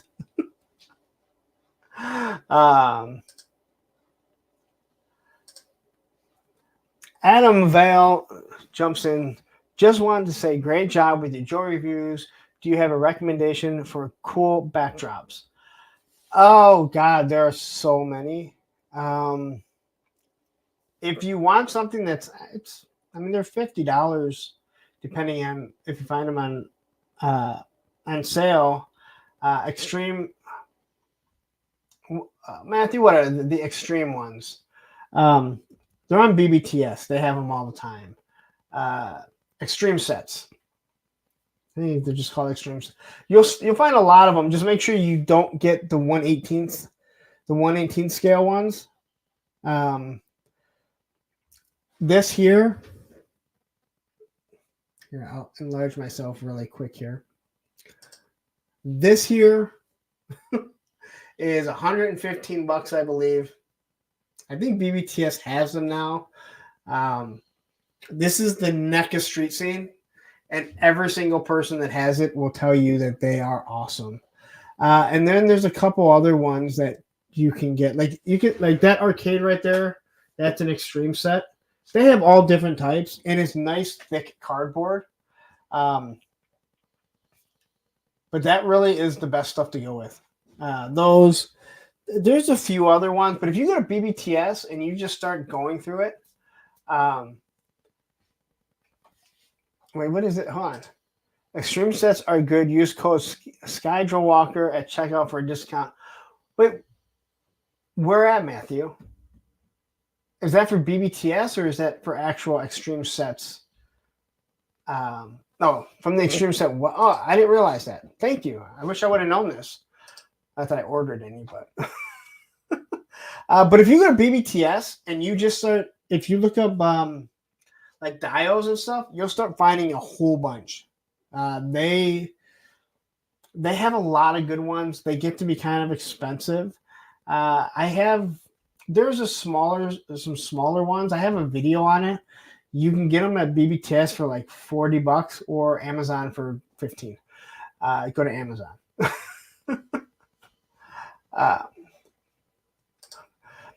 Clint Jargon says, when NECA comes out with the clock tower, that means we're getting Cold Stone.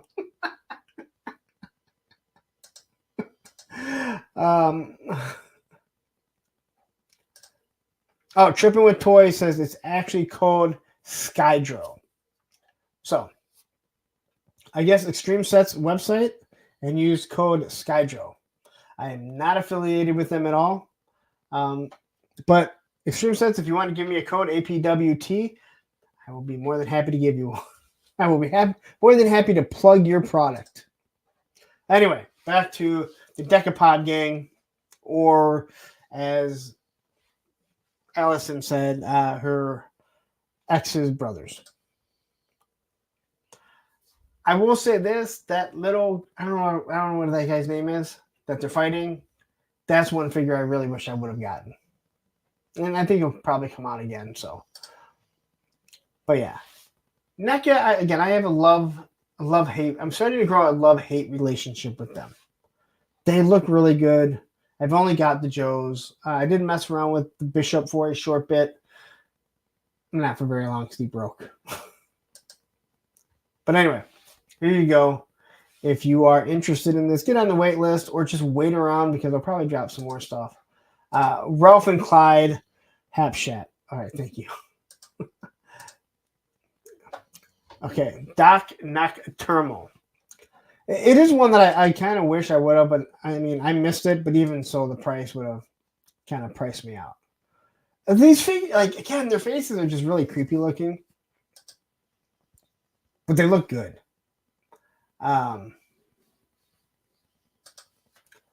So here's everything that you were going to get. All right. There's a lot of stuff. So you're going to get 3 different head sculpts. I do not believe this is 5. I believe this is just 3 head sculpts. They're showing you all of them because I'm looking at it. I don't see any difference between the 2 that are right next to each other. Different mandibles. that look like they go on the front. Oh, that's disgusting. All these different hands. You get a little lobster. I was trying not to make a joke about Toy Crustacean and his son being in the set.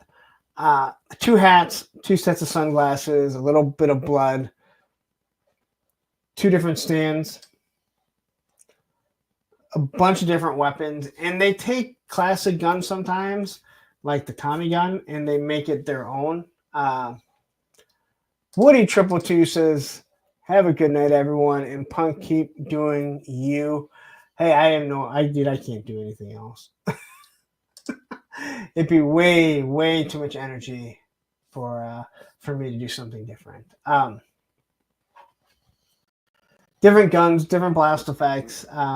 Most of the blast effects are pretty good, I'm not going to lie, although they are too small for regular classified figures. Here's the trench coats that he comes with. And that is it.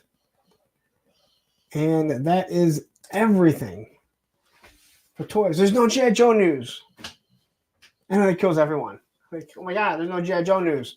Everything would probably drop off and be like, oh my God, what's the hell this guy going to talk about? He doesn't know about anything else. And you're probably fucking right. I really don't. So anyway, what I am going to quickly do is going to play you a quick video while I run and take care of something really quick. But as you guys know, we have a sponsor. And sometimes you like to show off what these sponsors have, if I can actually find their stuff. So here you go. Oh, hey guys. So Lawrence, he had to step away for a little bit. He's got a case of the grumble dust. So he asked me to kind of watch over a stream. He put me in charge of y'all. He said to me, "Oh, Moss Man, I have a case of the grumble dust, and I need you to watch myself for a little bit so nobody leaves and finds out that there's more interesting things to watch on YouTube. And also, I hate Ohio." So I was like, oh, dang, so now I have to come up with a topic for my very own show. And I was like, oh, what about talking about your favorite toy stores? So my favorite toy store is HelloDopeToys.com. So they used to have this really bad website. It used to look real scammy. Like if I gave them money, they were going to go spend it on like blow and hookers. But now their website is really nice. And like I can just go in and do like 1-2 click. And then my order's placed. And they ship super fast, guys. They ship everything in 1 business day. So like I get all my toys first. So when I'm out there on the playground and all my friends are like, oh, dang, Moss Man, where'd you get that action figure? I still have to wait 17 months for mine. And I'm just like, well, I went to HelloDopeToys.com and I just pushed the buttons and then they shipped it out to me. And the packaging is so nice, guys. Like, I opened up the box and I was like, oh, I don't deserve this. I don't deserve this kind of packaging. It's so nice. But then my trash can gets full because of all the packing stuff. And I was just like, oh, dang, I just changed the trash. But now I gotta change the trash again. Oh, you're right, Matthew Matson. You can use the code APWT at HelloDopeToys.com and save 10% on your order. So how that works is, so you're gonna save 10%, and then a Punk with Toys, he has to pay that 10% that y'all saved. So if you don't like Lawrence, you can just go to HelloDopeToys.com and just buy a bunch of stuff and rack up his bill. So then like at the end of the month, they're like, Hello Toys is like, oh, Lawrence, you owe us $1 million because of all the 10% codes that everybody used. And yeah, that's how that works. Okay, guys, so it looks like it's time for me to go now. So make sure you go to HelloDopeToys.com and like and subscribe. And then in the comments, put what your favorite toy store is.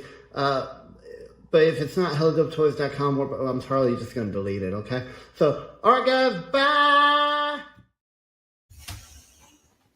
All right, there you go. Sponsor, Hello Dope Toys. Go over there, support them.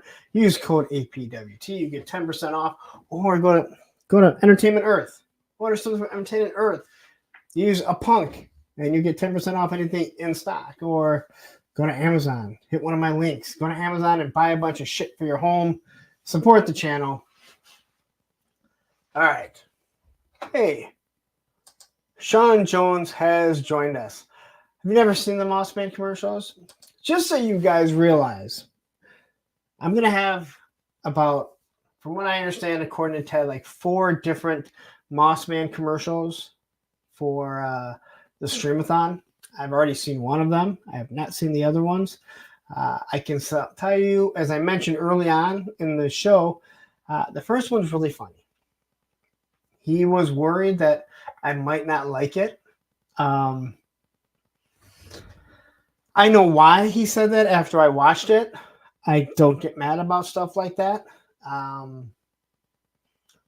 It is me being mad.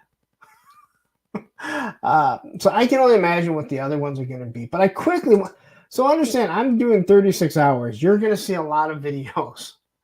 Whatever I have loaded in here, I have, both the Monday night intros. I'm going to need breathers. I got 2 Mossman commercials.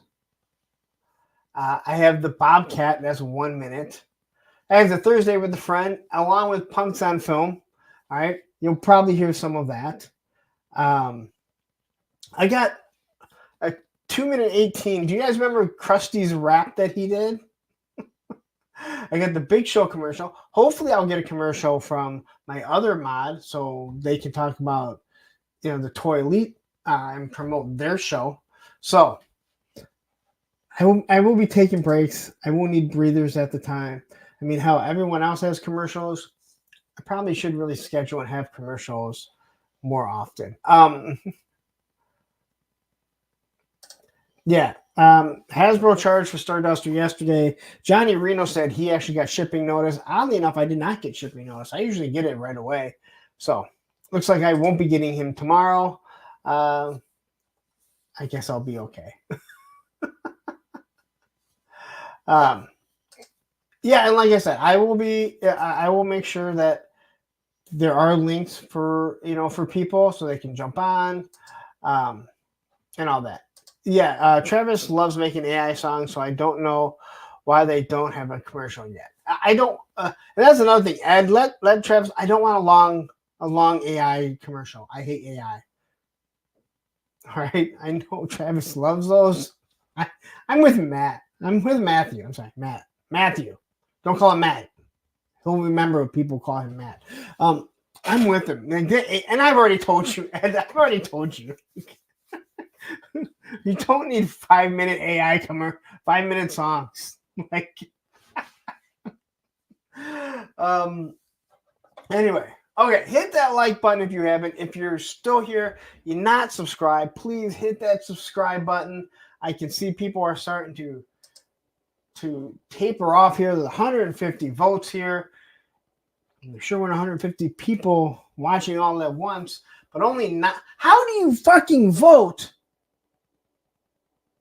I mean, how do you vote and not hit the like button?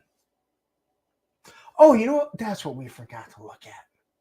Before we get into the topic, again, it's a bullshit topic. I just needed something.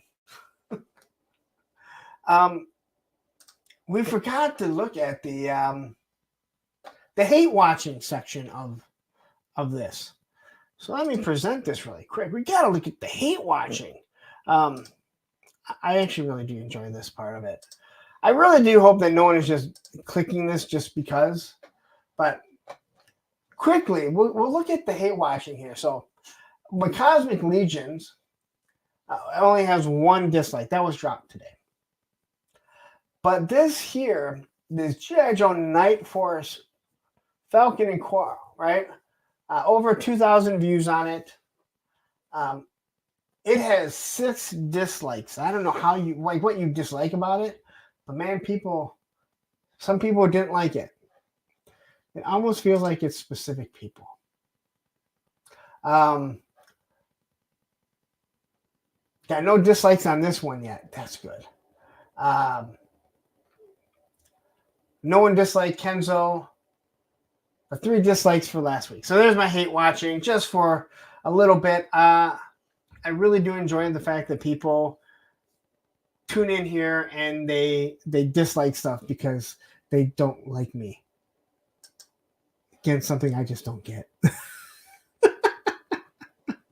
Something I just don't get. Anyway, quickly, I'm gonna kind of read through here really quick. Adam says, I'm still here while looking at these extreme sets. Well, I appreciate everyone to sit there and again, even if you're just sitting here just to watch and listen, not everyone needs to be involved. Again, Jim Rome talks about it all the time. A lot of people, they don't want to call in. They don't want to email. They just want to watch, and that is perfectly fine. D. Griff says, I'm an old man. I hate everything, but I like this channel. So you're a glutton for punishment is what you're saying. Oh, look at this. Thousand Wolf says, wow, my Stardust was shipped. I almost forgot that my dudes do that. Man, that sucks. Why is everyone getting it shipped before me? Don't they know who I am? Anyway, so the topic. Now, I didn't want this to be a Star Wars versus G.I. Joe. That's not what I was trying to do. And this really goes more back to the 80s.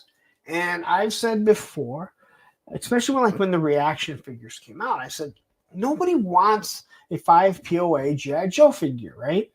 I know there was some of the Palatoy Action Force that was 3 POA. They took Star Wars figures. And I know there was actually some G.I. Joes in the, during the rise of Cobra and stuff like that. They had a couple of 3 POA. There's a 5 POA Cobra Commander that came with the HISS tank. But I've always said, G.I. Joe really squashed Star Wars when it comes to action figures.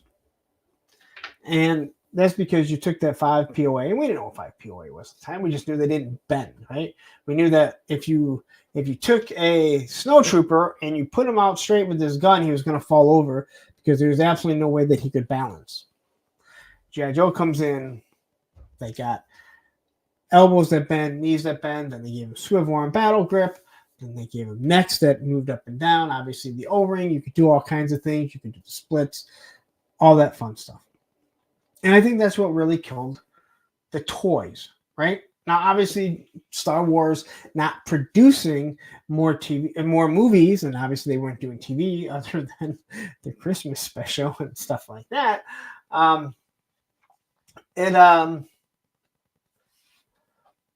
Probably Stan. I would assume there's probably. I think everything ships out of Illinois now. I could be wrong, but I think everything out of Hasbro Paul ships out of Illinois now. So I just kind of wanted to talk about Star Wars or G.I. Joe because I think that's where the majority of us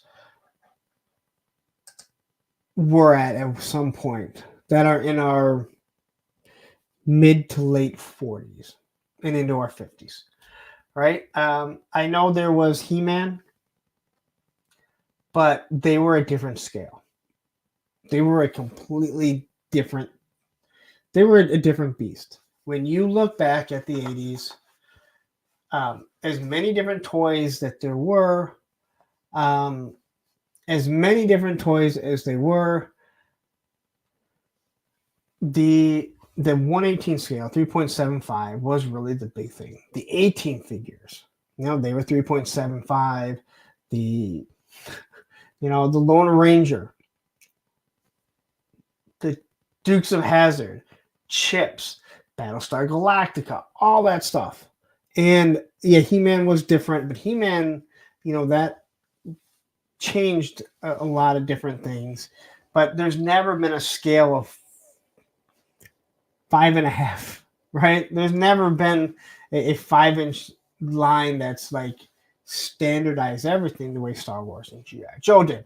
So that's why I wanted to pick these two. But I feel like in the 80s, G.I. Joe really, because kids didn't need the movies, right? They didn't need the movies or the TV shows. Obviously, it helped. They saw cool figures. And I think if Star Wars were, on O-rings, I think they would have lasted a little bit longer. And you could have played with them with your G.I. Joes a little bit better. But as time went on, then Star Wars would come back.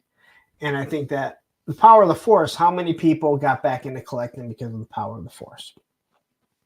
I mean, I can't say that wasn't collecting, but I was all on fucking board. We were running to Kmart, to Toys R Us, I mean, all over the place, trying to buy up everything that we could. They had muscles. We were working out like crazy, so we thought it was pretty funny. But more than anything, I could buy the Millennium Falcon now. And it was the same Millennium Falcon. Obviously, the colors were a little bit different, but it was the same Millennium Falcon. It was the same X-Wing. It was the same TIE Fighter, same everything.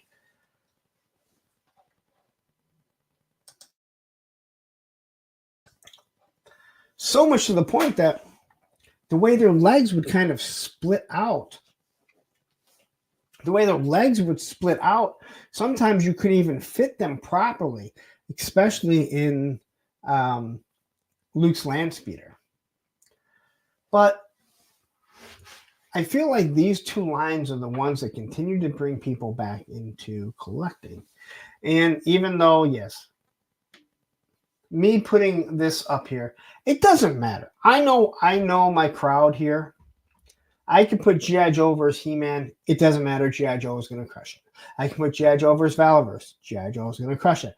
I can put G.I. Joe against Hot Wheels. It doesn't matter. G.I. Joe is always going to win on my channel just because I know the types of people that I'm attracting, right? I do G.I. Joe stuff like crazy. But it wasn't so much about either or. It was just like, you know, if you had to pick one, which one do you actually believe is better in the whole toy community? Classified is huge right now, but G.I. Joe is dormant for the longest time. Star Wars has not been dormant since 95.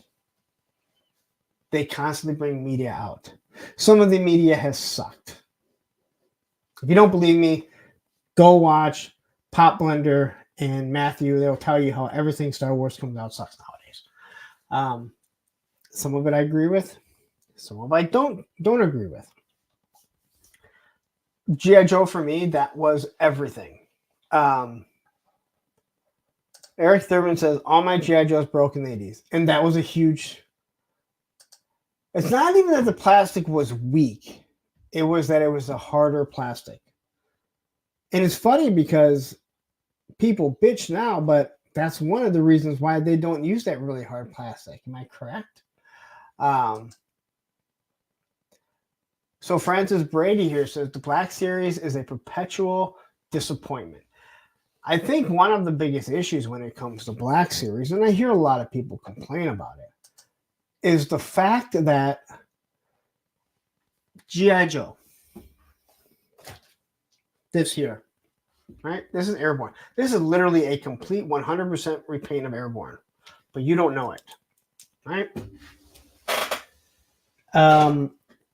You know, Storm Shadow, Snake Eyes, those bucks, they're used for different things. I'm pointing to it and you can't see them because they're on the other side of the microphone. When it comes to Star Wars, like, what can you do? Like, Han Solo is Han Solo. You can't repaint him as anything else. You can't use that buck for anything else. You can use stormtroopers. They can make different stormtroopers and stuff like that, but that's one of the biggest issues when it comes to the Black Series. And I do think it is something that holds them down. That's why you see, like, that hologram series. No one wants it, but it's like they got to do something. The carbonized, all right, those figures sat up there, but it's kind of like we have to reuse the buck. And remember, when it comes to Star Wars and like Marvel, Hasbro may be making them, but there's this other company on top that is dictating a lot of stuff that they don't really want you to know. D. Griff says, I was 7 to 10 years old during Kenner Star Wars. I played the heck out of that. They looked like crap, but my imagination was all I needed. I remember thinking how the figures didn't look like them, but when you look back at them now, I have such a fondness of them. Empire Strikes Back Luke. Empire Strikes Back Han. It looks nothing like Harrison Ford. Doesn't even look like what Han Solo was wearing, but I really, really like that. Allison says, I think Star Wars toys in a 1 to 2 year rest and then a relaunch. There's been no break since 95. I think all brands need to break here and here and there so fans can be enthusiastic about new stuff.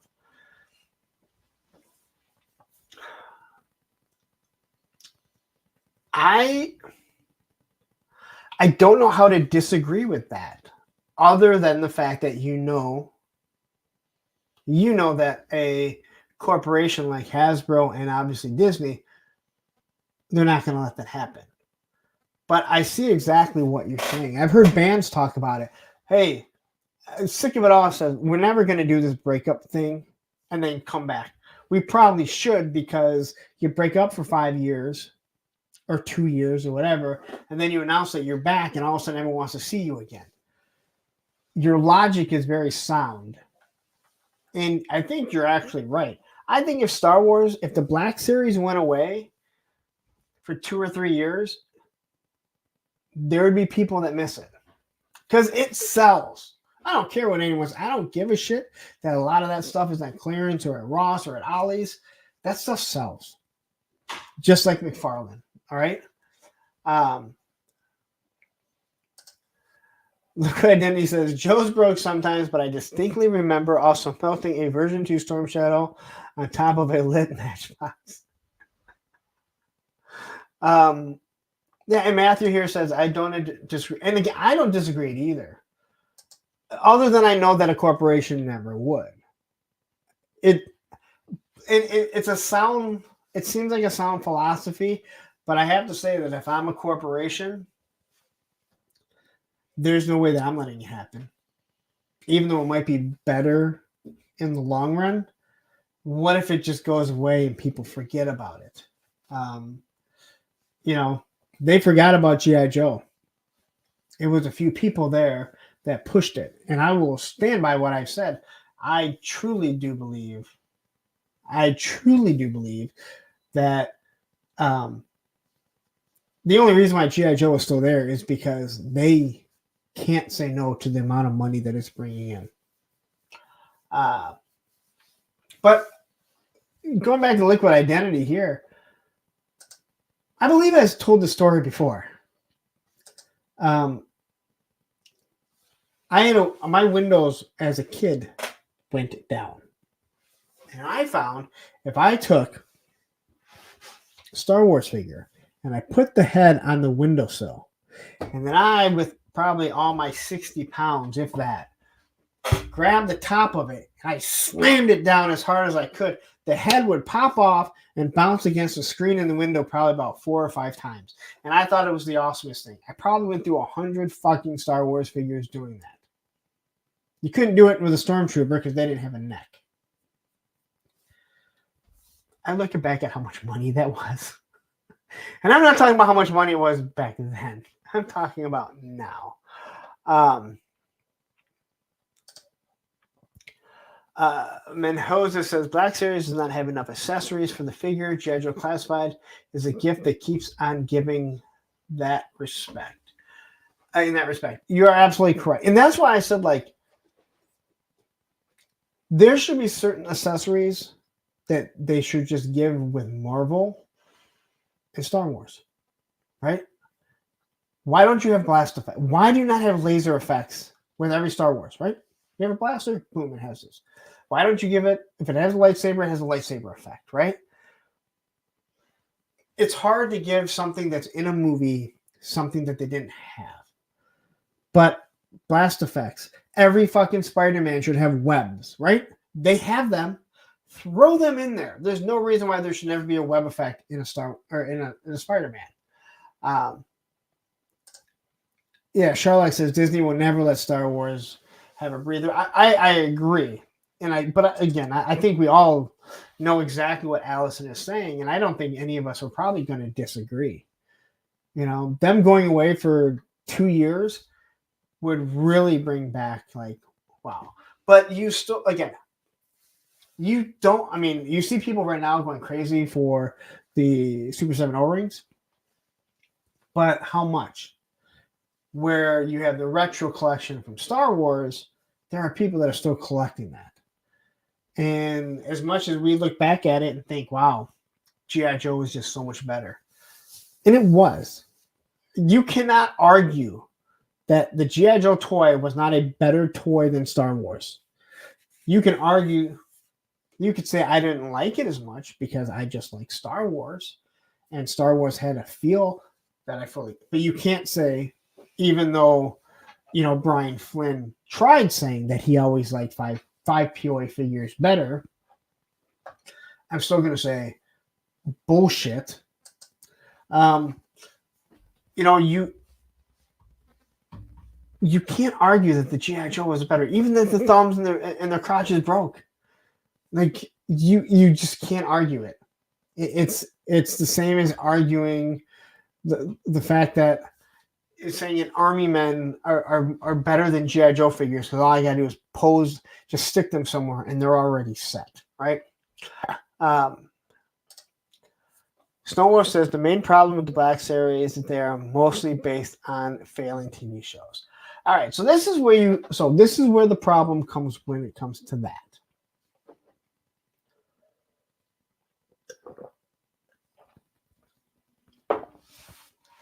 If they don't give you figures from Andor, I'm talking about boring figures. If they don't give you figures from Andor or Obi-Wan, and I'm talking about background characters because we've seen it. Like they don't give you the background characters from the prequels. People bitch that they don't have them. But then when they give it to you, they bitch that this is a boring figure. But there are people that need these things to set up their dioramas. But I agree with you 100%. But the problem comes, they give you a boring TV show or failing TV show. But then people go, I don't need another Luke Skywalker. I don't need another Han Solo. So, it's like where do you come out with it? Thousand Wolf says, in early 80s, I played with G.I. Joe Blowtorch in an X-Wing all summer long. See, people like you are serial killers. I've mentioned it. The only real vehicle I had was the Snowspeeder. I had the Star Destroyer from Star Wars. I didn't know that's what it was. I thought it was just a playset. I did play with that playset with G.I. Joe. That I will admit because I didn't know what it really was, right? I remember trying to put the Snowspeeder on the aircraft carrier. Yes, I was that kid that had one. And I could never get over it. Friends brought over an X-Wing. I put it on the aircraft carrier. I'm like, no, it doesn't go there. My imagination would not allow those two to blend. I would rather have played He-Man versus G.I. Joe with those two different scales rather than try and put flying vehicles on it. And again, nothing against you or anything. I just could never do that. Ed says Marvel needs to do the same thing with MCU. Yeah, that shit ain't happening. That ain't happening because I can't even agree with that because the Marvel Legends is, I just think, killing it right now. I know I've heard some people like Jersey Maniac, he bitches about it. I disagree. Benedict Tony, he says the same thing. Marvel Legends has fucking killed it the past year or so. Charlotte says, my vintage Joe's got the worst of playtime. I never took my Star Wars figs out to the trenches during 4th of July. Many of the Joe and Cobra met their ends by a Black Cat and M80. I could never do that. I let other people ruin this stuff. I let other people shoot their BB gun. Like, oh, hey, you want to shoot your BB gun at that? You do that. You wanna chuck your vamp down the stairs. You do that. We're gonna take mine down there, and I'll meet you there.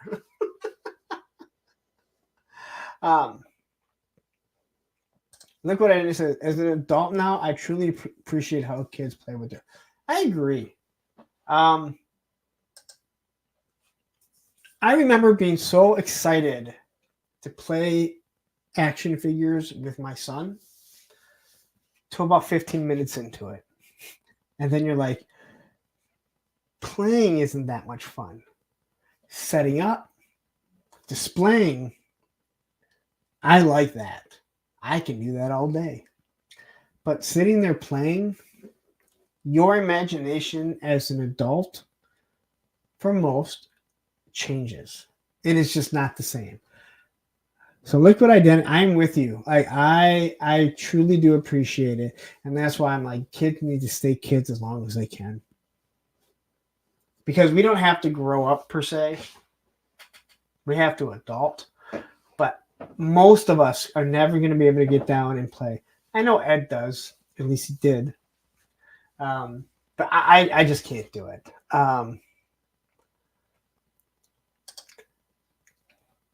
DJ Mr. McFly, nice to have you here. Every Black Series vehicle would be a HasLab. They probably should.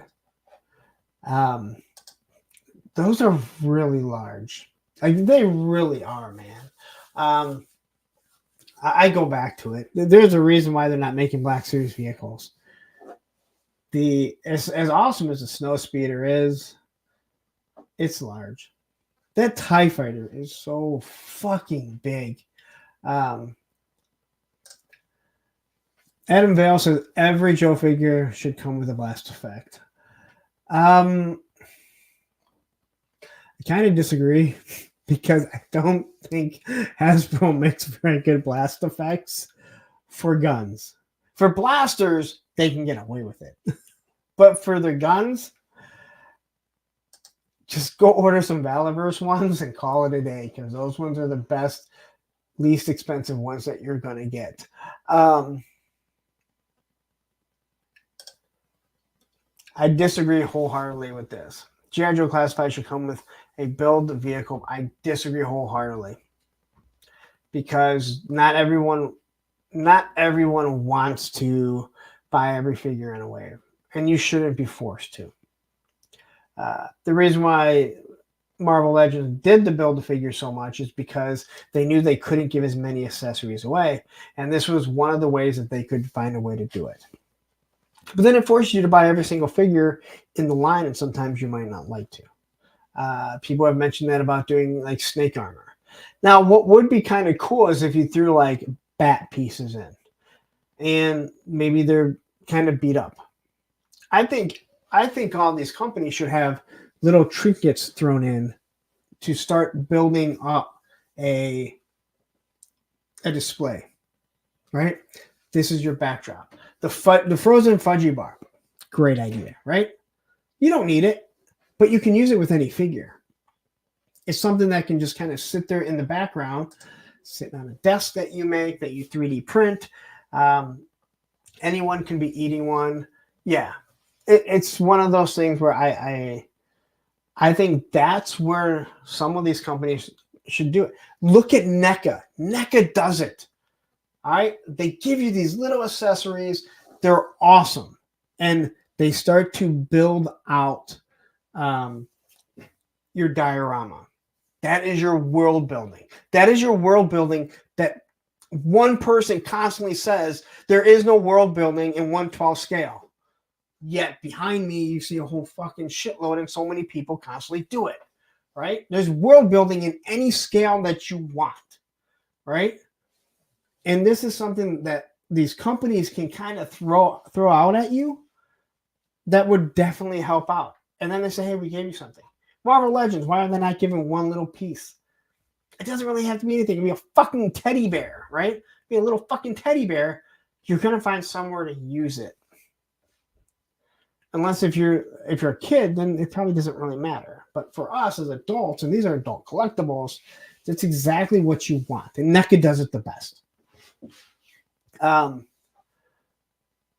Blender says the figures go away for a couple years, and depending on what the current show movie Disney is pushing will determine if Hasbro sells anything other than original toys. I think OT, original trilogy toy. Well, they also sell a lot of the prequel ones too. Only the original trilogy sells. No, I disagree. I disagree with all of, like, you have to remember, like, you don't want it, but there are kids that are coming into it. All right? Kids see the Disney Plus shows, whether you like it or not, and that's what they want to buy. They see the Obi-Wan show, they want to buy it. Some of this is aimed at adult collectors. But you say that, but look at all the Mandalorian stuff. That's not original trilogy. SCS Dog says, it's somewhat of an uneven comparison. Star Wars figures came out 5 years earlier than Joe's. Joe's were the next gen, which just happened to be concurrent with the last wave of Star Wars. I agree. But the original idea was how it translates even now, right? Where Star Wars reinvents itself. And they've reinvented themselves. They've never used the O-ring, and that's perfectly fine. They have modern 4-inch figures. I'm not really sure how good their articulation is. And I don't mean that as an insult. I just really don't know. They still have the retro figures with the 5 POA. I'm perfectly fine with, because it goes with the aesthetic of everything else. And then they go all the way up to the Black Series. Where G.I. Joe, they somewhat have their O-rings. They kind of tried to bring them back. Didn't really last that long. They fully went into the Class 5, their 6-inch figures. Now they're letting Super 7 do 5 POA and, O-ring stuff like that. That's what it was supposed to be. But at the same time, you taught, when you said they came out years later, you're right. But evolution says we should change things. What did G.I. Joe do? They realized, hey, we have arms that bend like this, but thumbs are cracking because kids are trying to move it. So let's give them swivel arm battle grip. They added that to it. They made it so their necks can look up and down. Why all these new ones, and I'm not talking about O-rings because they freaking figured it out, why do they not have wrists that are swiveling?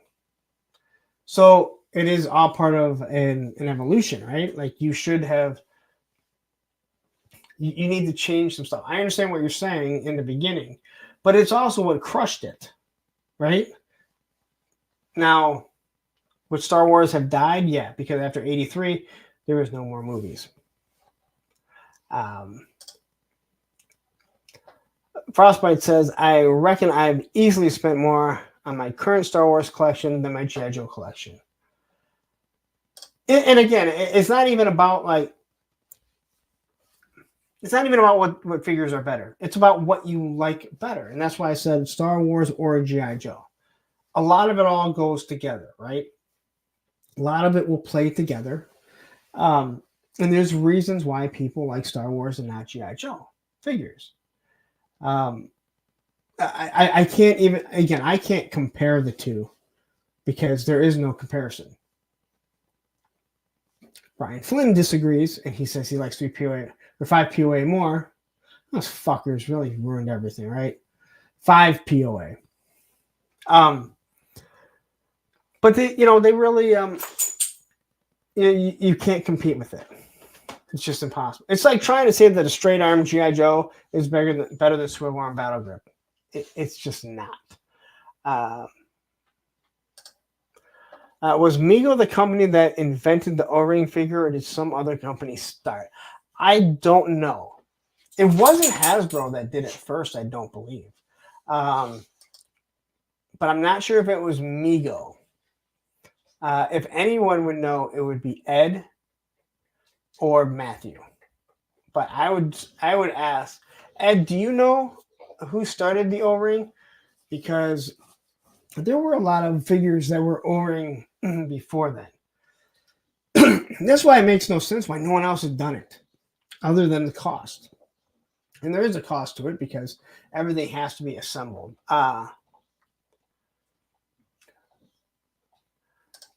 Matthew says, I had a friend who strapped his Star Wars and G.I. Joe's to a payloader model rocket and taped the nose cone closed so it would explode at apex. I couldn't do that. No, I couldn't either. Adam says, my son is 8 and he loves doing fig setup. I did too. I've talked about it before. Like as a kid, I used to love spending hours building a base. Cobra, G.I. Joe, didn't matter. And then you'd spend 8 hours building it. I would take string and I would tape string across like two dressers, and that would be like laser wire so they couldn't fly through it. And then in a half hour, you destroy it. But I also enjoyed doing that too. Nowadays, I just can't. I mean, yeah. And I know you're one that does. But I can't do like that. I can't imagine my figures shooting at each other for longer than 5 minutes, right? But I can sit out there and pose figures for hours. Hopefully, when I'm posing figures, I'm not hearing that I'm copyright striking people, because that kind of puts a damper on it. But this weekend, last weekend, I spent a bunch of time setting up the dreadnoughts, right? That weekend that I went ballistic, I was out there for hours setting up figures, because you're not taking all your figures out. You're going through it, picking out certain figures. Okay, these are the figures. They're going to work. Most of them are in some sort of, military outfit, and they're hunting. Technically, they're the hunter because I had I had the predator there, right? So stuff like that.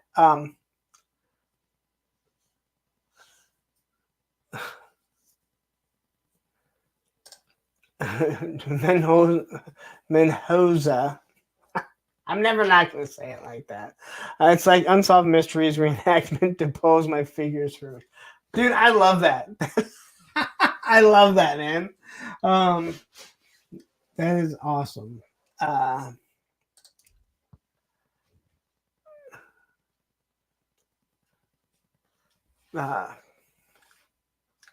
Just trying to read through some of this stuff.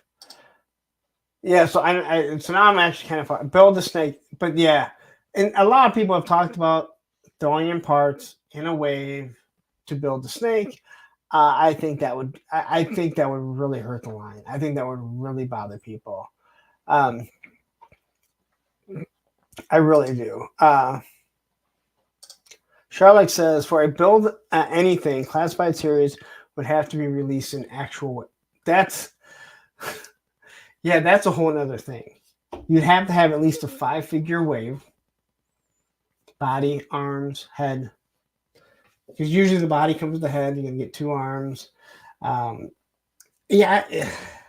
don't know. That's a really good point there. The Cobra Commander says, lately all of the Joes have been great, so a build of a vehicle works. Again,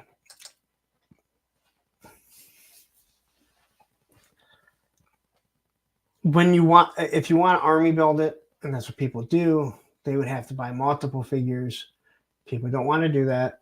A lot of people don't want to buy all the figures. Tony doesn't buy all the figures. Some of us are sadists like that. This guy right here. I think one of the problems that they fucked up on, and I don't know how they can rectify it. I really don't. Every vehicle they want to come with figures so they can number it. There is one thing that is very iconic to the G.I. Joe lore, and that is a swamp skier. And even if you wanted to give a Zartan with swamp skier, the problem is the Dreadnoughts had the swamp skiers too in the cartoon. I don't want 5 or 6 Zartans. Well, I already have 3. I have 3. But people might want to not army build, but have a bunch of swamp skiers. So how do you give them swamp skiers? Just trying to read what some of these. Allison says, I have friends who buy every Black Series figure and enjoy all the new media. They don't get on YouTube and watch videos or chat or participate in comments. We're a niche audience for this stuff. I could not agree anymore, Allison. That's another thing that a lot of people don't understand. When it comes to Star Wars, a lot of those people, they're not toy fans. They're Star Wars fans. They're going to buy anything Star Wars. Maybe they don't buy every figure, but they see a couple figures that they like, characters. They see the figures, they're going to pick it up. And again, as we get older, I think most of us like the bigger figures. Most of us, not all of us. And that's fine. You can like whatever you like. They like the bigger figures because we can see more detail in it. I mean, they can do more detail. We could see more detail because we're older and our eyes are bad. But yeah. Pop Blender says they do not buy those toys. It's obvious. They end up at Ross, Ollie's, etc. And how many Acolyte Obi-Wan shows or etc. toys are those discount places? Kids aren't buying Star Wars toys. Okay, but I'm going to say this. You are a very opinionated person, and you know this. And you don't like it, and whether you say it or not, you have an opinion that sometimes you think that no one else should like it either. I like you, Pop. I like you a lot. But we also don't know how many they make, right? We don't know how many they make.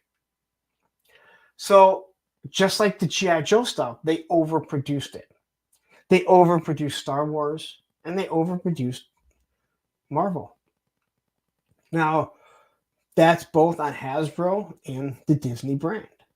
Do I think that there are as many people buying stuff from the Obi-Wan or the Acolyte as the original trilogy? Hell no. No. I can't even. We have 77 people watching. That's all I can think of 1977 when Star Wars came out. So those are always going to sell more. You are absolutely 100% correct. They overproduced them, but it does not mean that people weren't buying them. It also goes to the fact that, remember, stores say, we want this many. We want to make sure that we are fully stocked.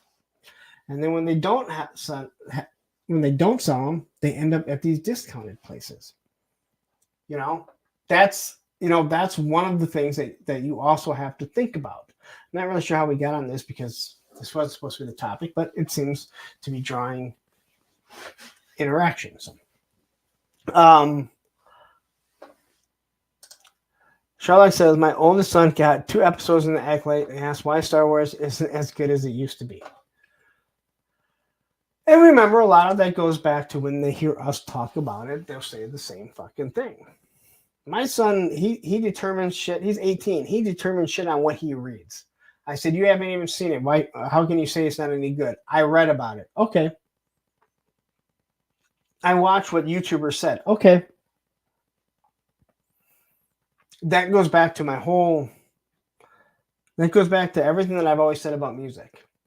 I could put Sick of It All, right? Hardcore fucking band. You guys don't like fucking Sick of It All.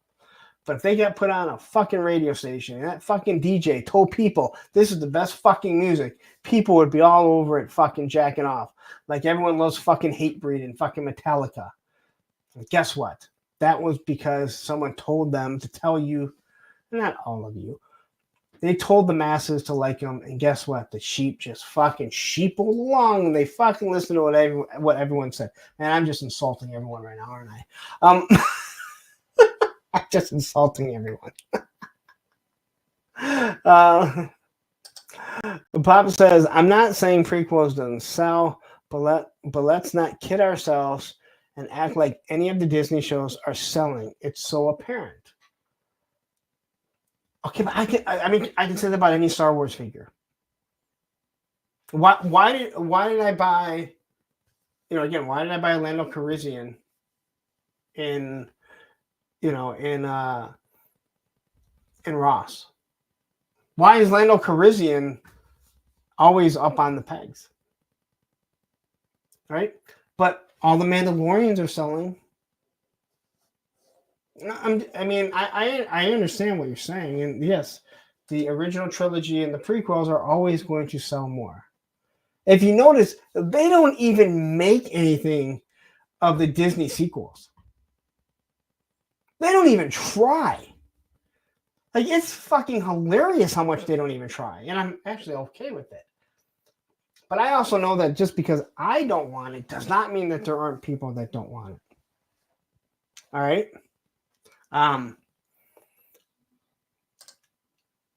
They just don't mix well to me.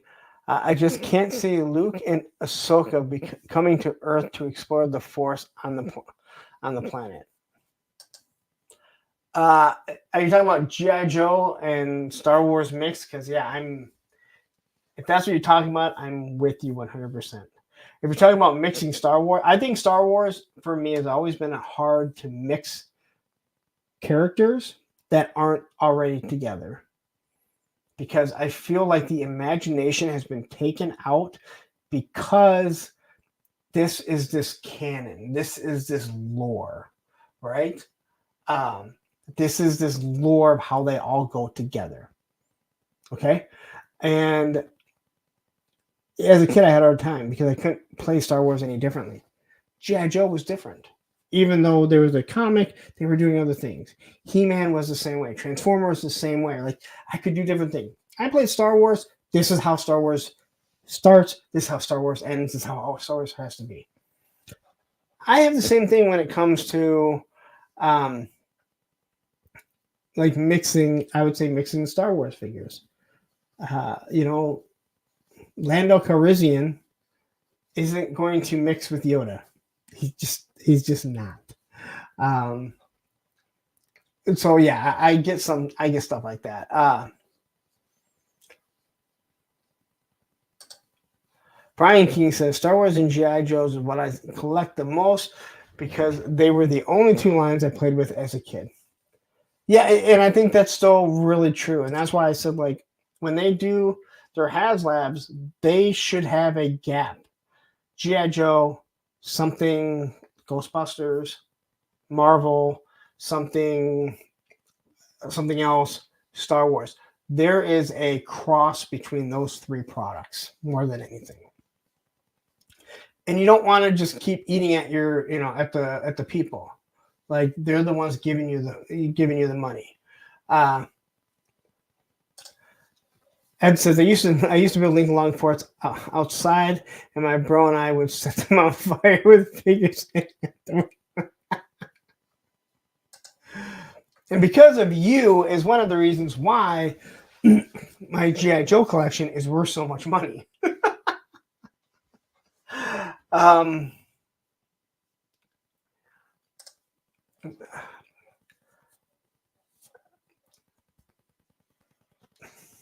I have so many things to say about that. If you don't like the tattoo, that's fine. I don't understand why everyone wants the exact same figure in 6-inch form that we had as an O-ring. Now, as for Jamie Garcia asking if you can find this stuff, Winsor and Newton, all right? Winsor and Newton, you need this formula. I did a whole video on it. Go to Joann Fabrics. They do not sell it at Hobby Lobby, but Joann Fabrics, any crafts place, you need this formula, all right? Do not buy the new formula. It will not work. They will take that right off. Yeah.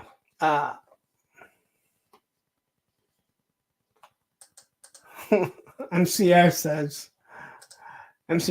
I once thought I had lost my Horde Trooper, but it was inside the snake armor. I wonder how many kids went through that, to be 100% honest.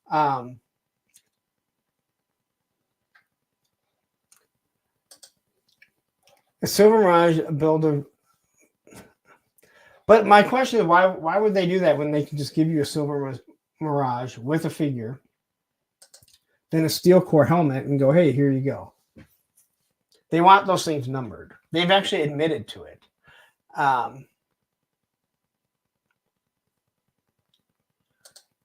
Ooh, I really need to put together the Extreme Sets cabinet bought for the Dreadnought. Well, I gotta look for that. That actually sounds pretty good. Oh, I'm kind of skipping through some of these, just trying to see.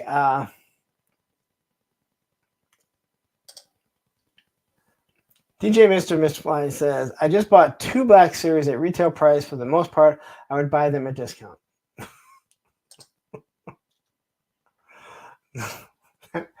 Haslab Ewok Village. You've been watching a lot of Toy Anxiety, haven't you?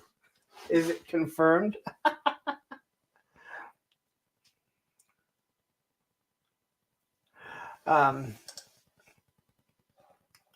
You can have strong opinions. Okay. I don't want to get in a fight with you. I like you. I like you. I do. You have strong opinions. I think sometimes you want people to not have other opinions. You want, like, my opinion is right. I'm telling you why I'm right. It's an opinion. That's the whole point. I like you. I get it. Okay. I do. I don't want to fight about it. No, I'm not. Believe me, I'm not even fucking close to having blood pressure high.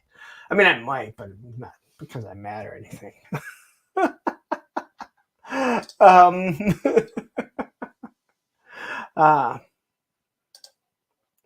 Liquid Identity says the same thing happened with people who complained about Rings of Power but didn't read the books.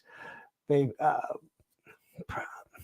parrot what the internet says.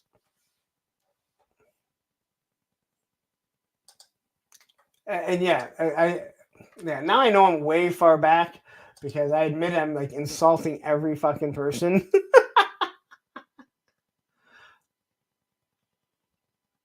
Oh, you're right. Again, I know. I'm not disagreeing that they didn't sell. You know, because I think that those fucking sequels are fucking awful. Cobra Commander says, the Mandalorians are peg warming now. They're making Mando figures they should have made when the show was out. And the problem, and that is not a Hasbro problem. That is a Disney problem. Disney, more than anyone, it's not fucking Disney. It's Kathleen Kennedy who won't let them see what they're supposed to fucking, like, she doesn't let them see what is coming out. So unfortunately, until it comes out, they can't do anything. Unlike Marvel, who lets them see it, and this has been talked about, George Lucas fucking put the figures out before anyone even knew what they were. It actually drove interest into like, whoa, what the hell is this? You know?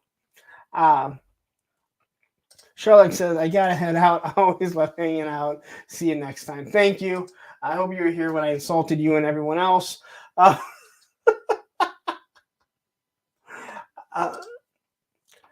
I'm loving the Transformers G.I. Joe crossover series. I think they're actually pretty fun. I only bought 2 of them because they kept going on discount, and unfortunately, I'm like, hey, the Soundwave's going to go on discount. I'm going to wait. And it's never gone on sale. And it's never gone on sale. So,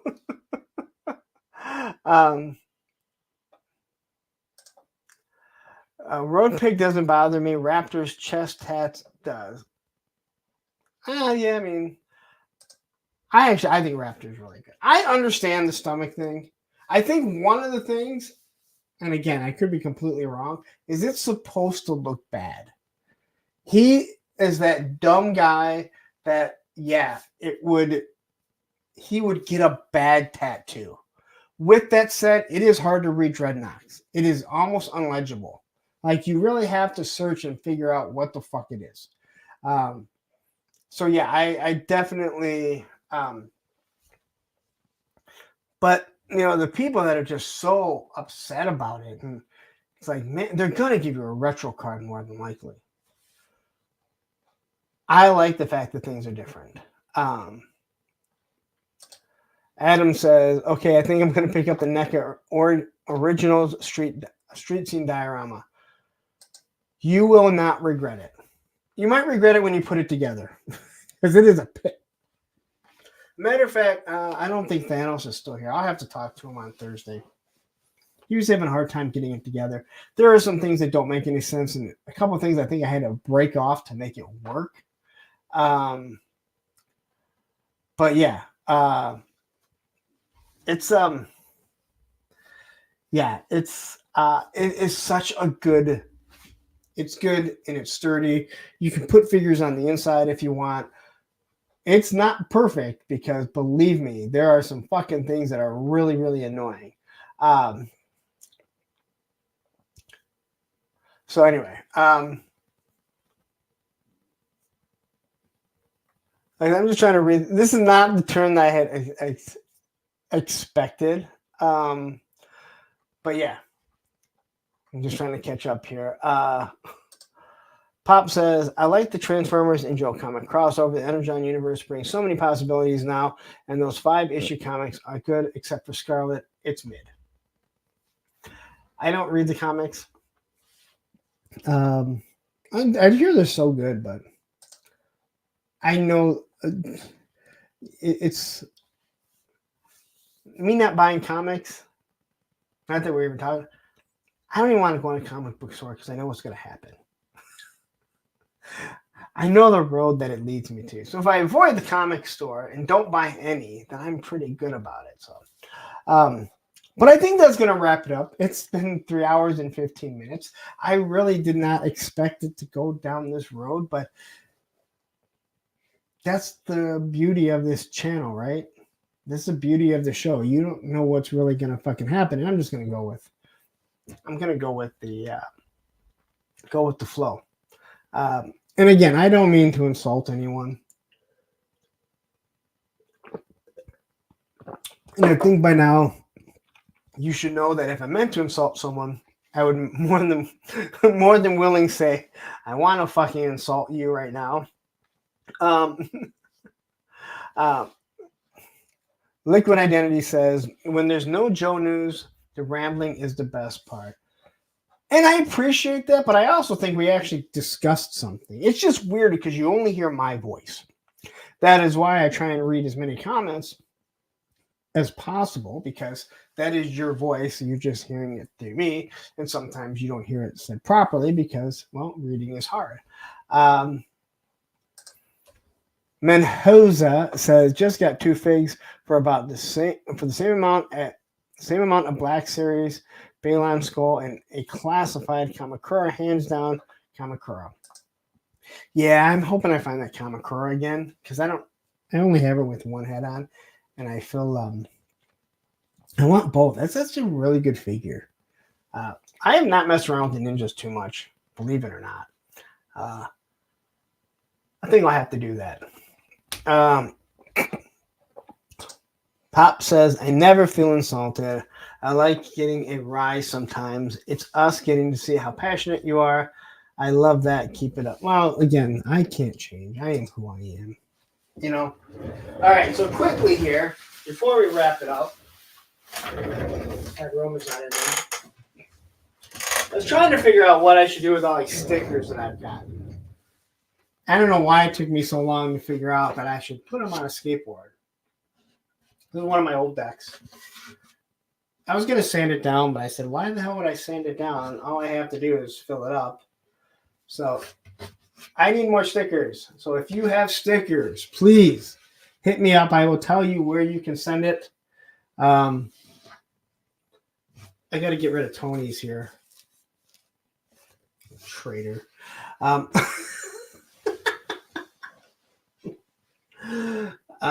Wait till his boss has a talk with him. Wait till his boss has a talk with him about going on other shows, not called A Toy Kind of Mood. That's when he's going to be in a big, big trouble. Anyway, hit me up if you have some stickers. I will tell you where to send them. I definitely want to get as many on here as possible. And again, I don't know why it took me so long to figure out where can I put these stickers at. Where can I put these stickers at? And I'm like, why don't I just put them on one of my old boards? So if you have stickers, please hit me up. You guys know where you can find me. For the most part, it's not that hard. So I think it's time to wrap it up. This 3-hour tour has turned into an almost 3.5-hour tour.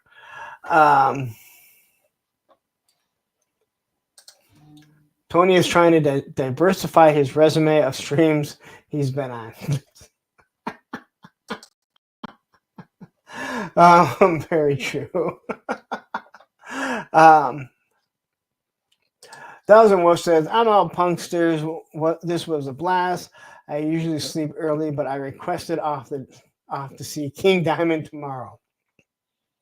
Okay, if you had King Diamond being brought up on the bingo card, you're probably going to win because I did not.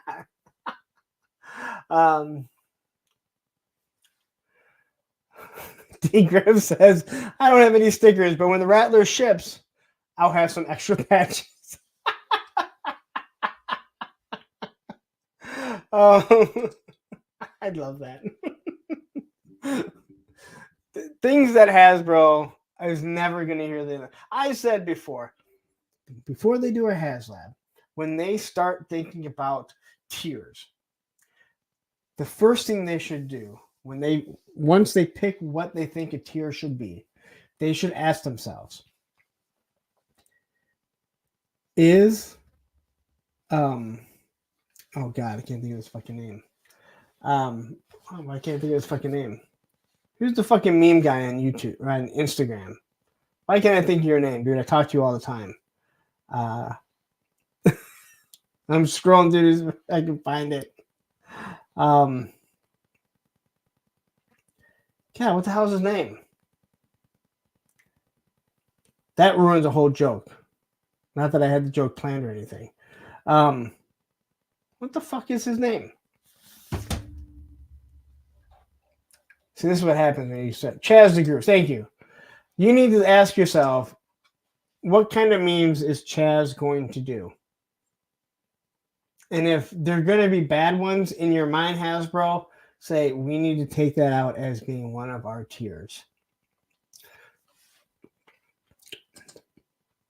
I can't say that guy's name. I was told to keep his name out my mouth, so I do not say his name. I do see though that he is on a road pig kick of doing videos because for some odd reason they keep fucking popping up because YouTube hasn't realized I don't watch his stuff anymore. I don't think I ever really watched his stuff, but for some odd reason they haven't figured that out. But anyway, I'm going to get out of here. Thank you guys all for tuning in. Tomorrow, please tune in. Both my moderators have shows. One is on Action Fig's channel. Matthew, if you can drop a link, I don't know if Ed is still here. Please drop a link to his channel for Toy Elite. And then please drop a link to your channel, to Pop's channel, actually, so you can tune in over there right after or maybe during it because they kind of cross over. But please support them because those guys are, they work here for free. I don't know how much work it actually is, but I do appreciate everything they do because it definitely does help out. I can't do all of this alone. All of you guys, again. Now, if you use all these links here, it helped me out a lot more. I'm just saying. Adam Val says, it's been fun. All right, let's get out of here. Have a wonderful night, everyone. I will see you guys all this Thursday when I have Thanos Copter on. I promise you I won't be showing any of his discretionary images that he likes to put on his Instagram. You can head over there and find them there. Have a wonderful night.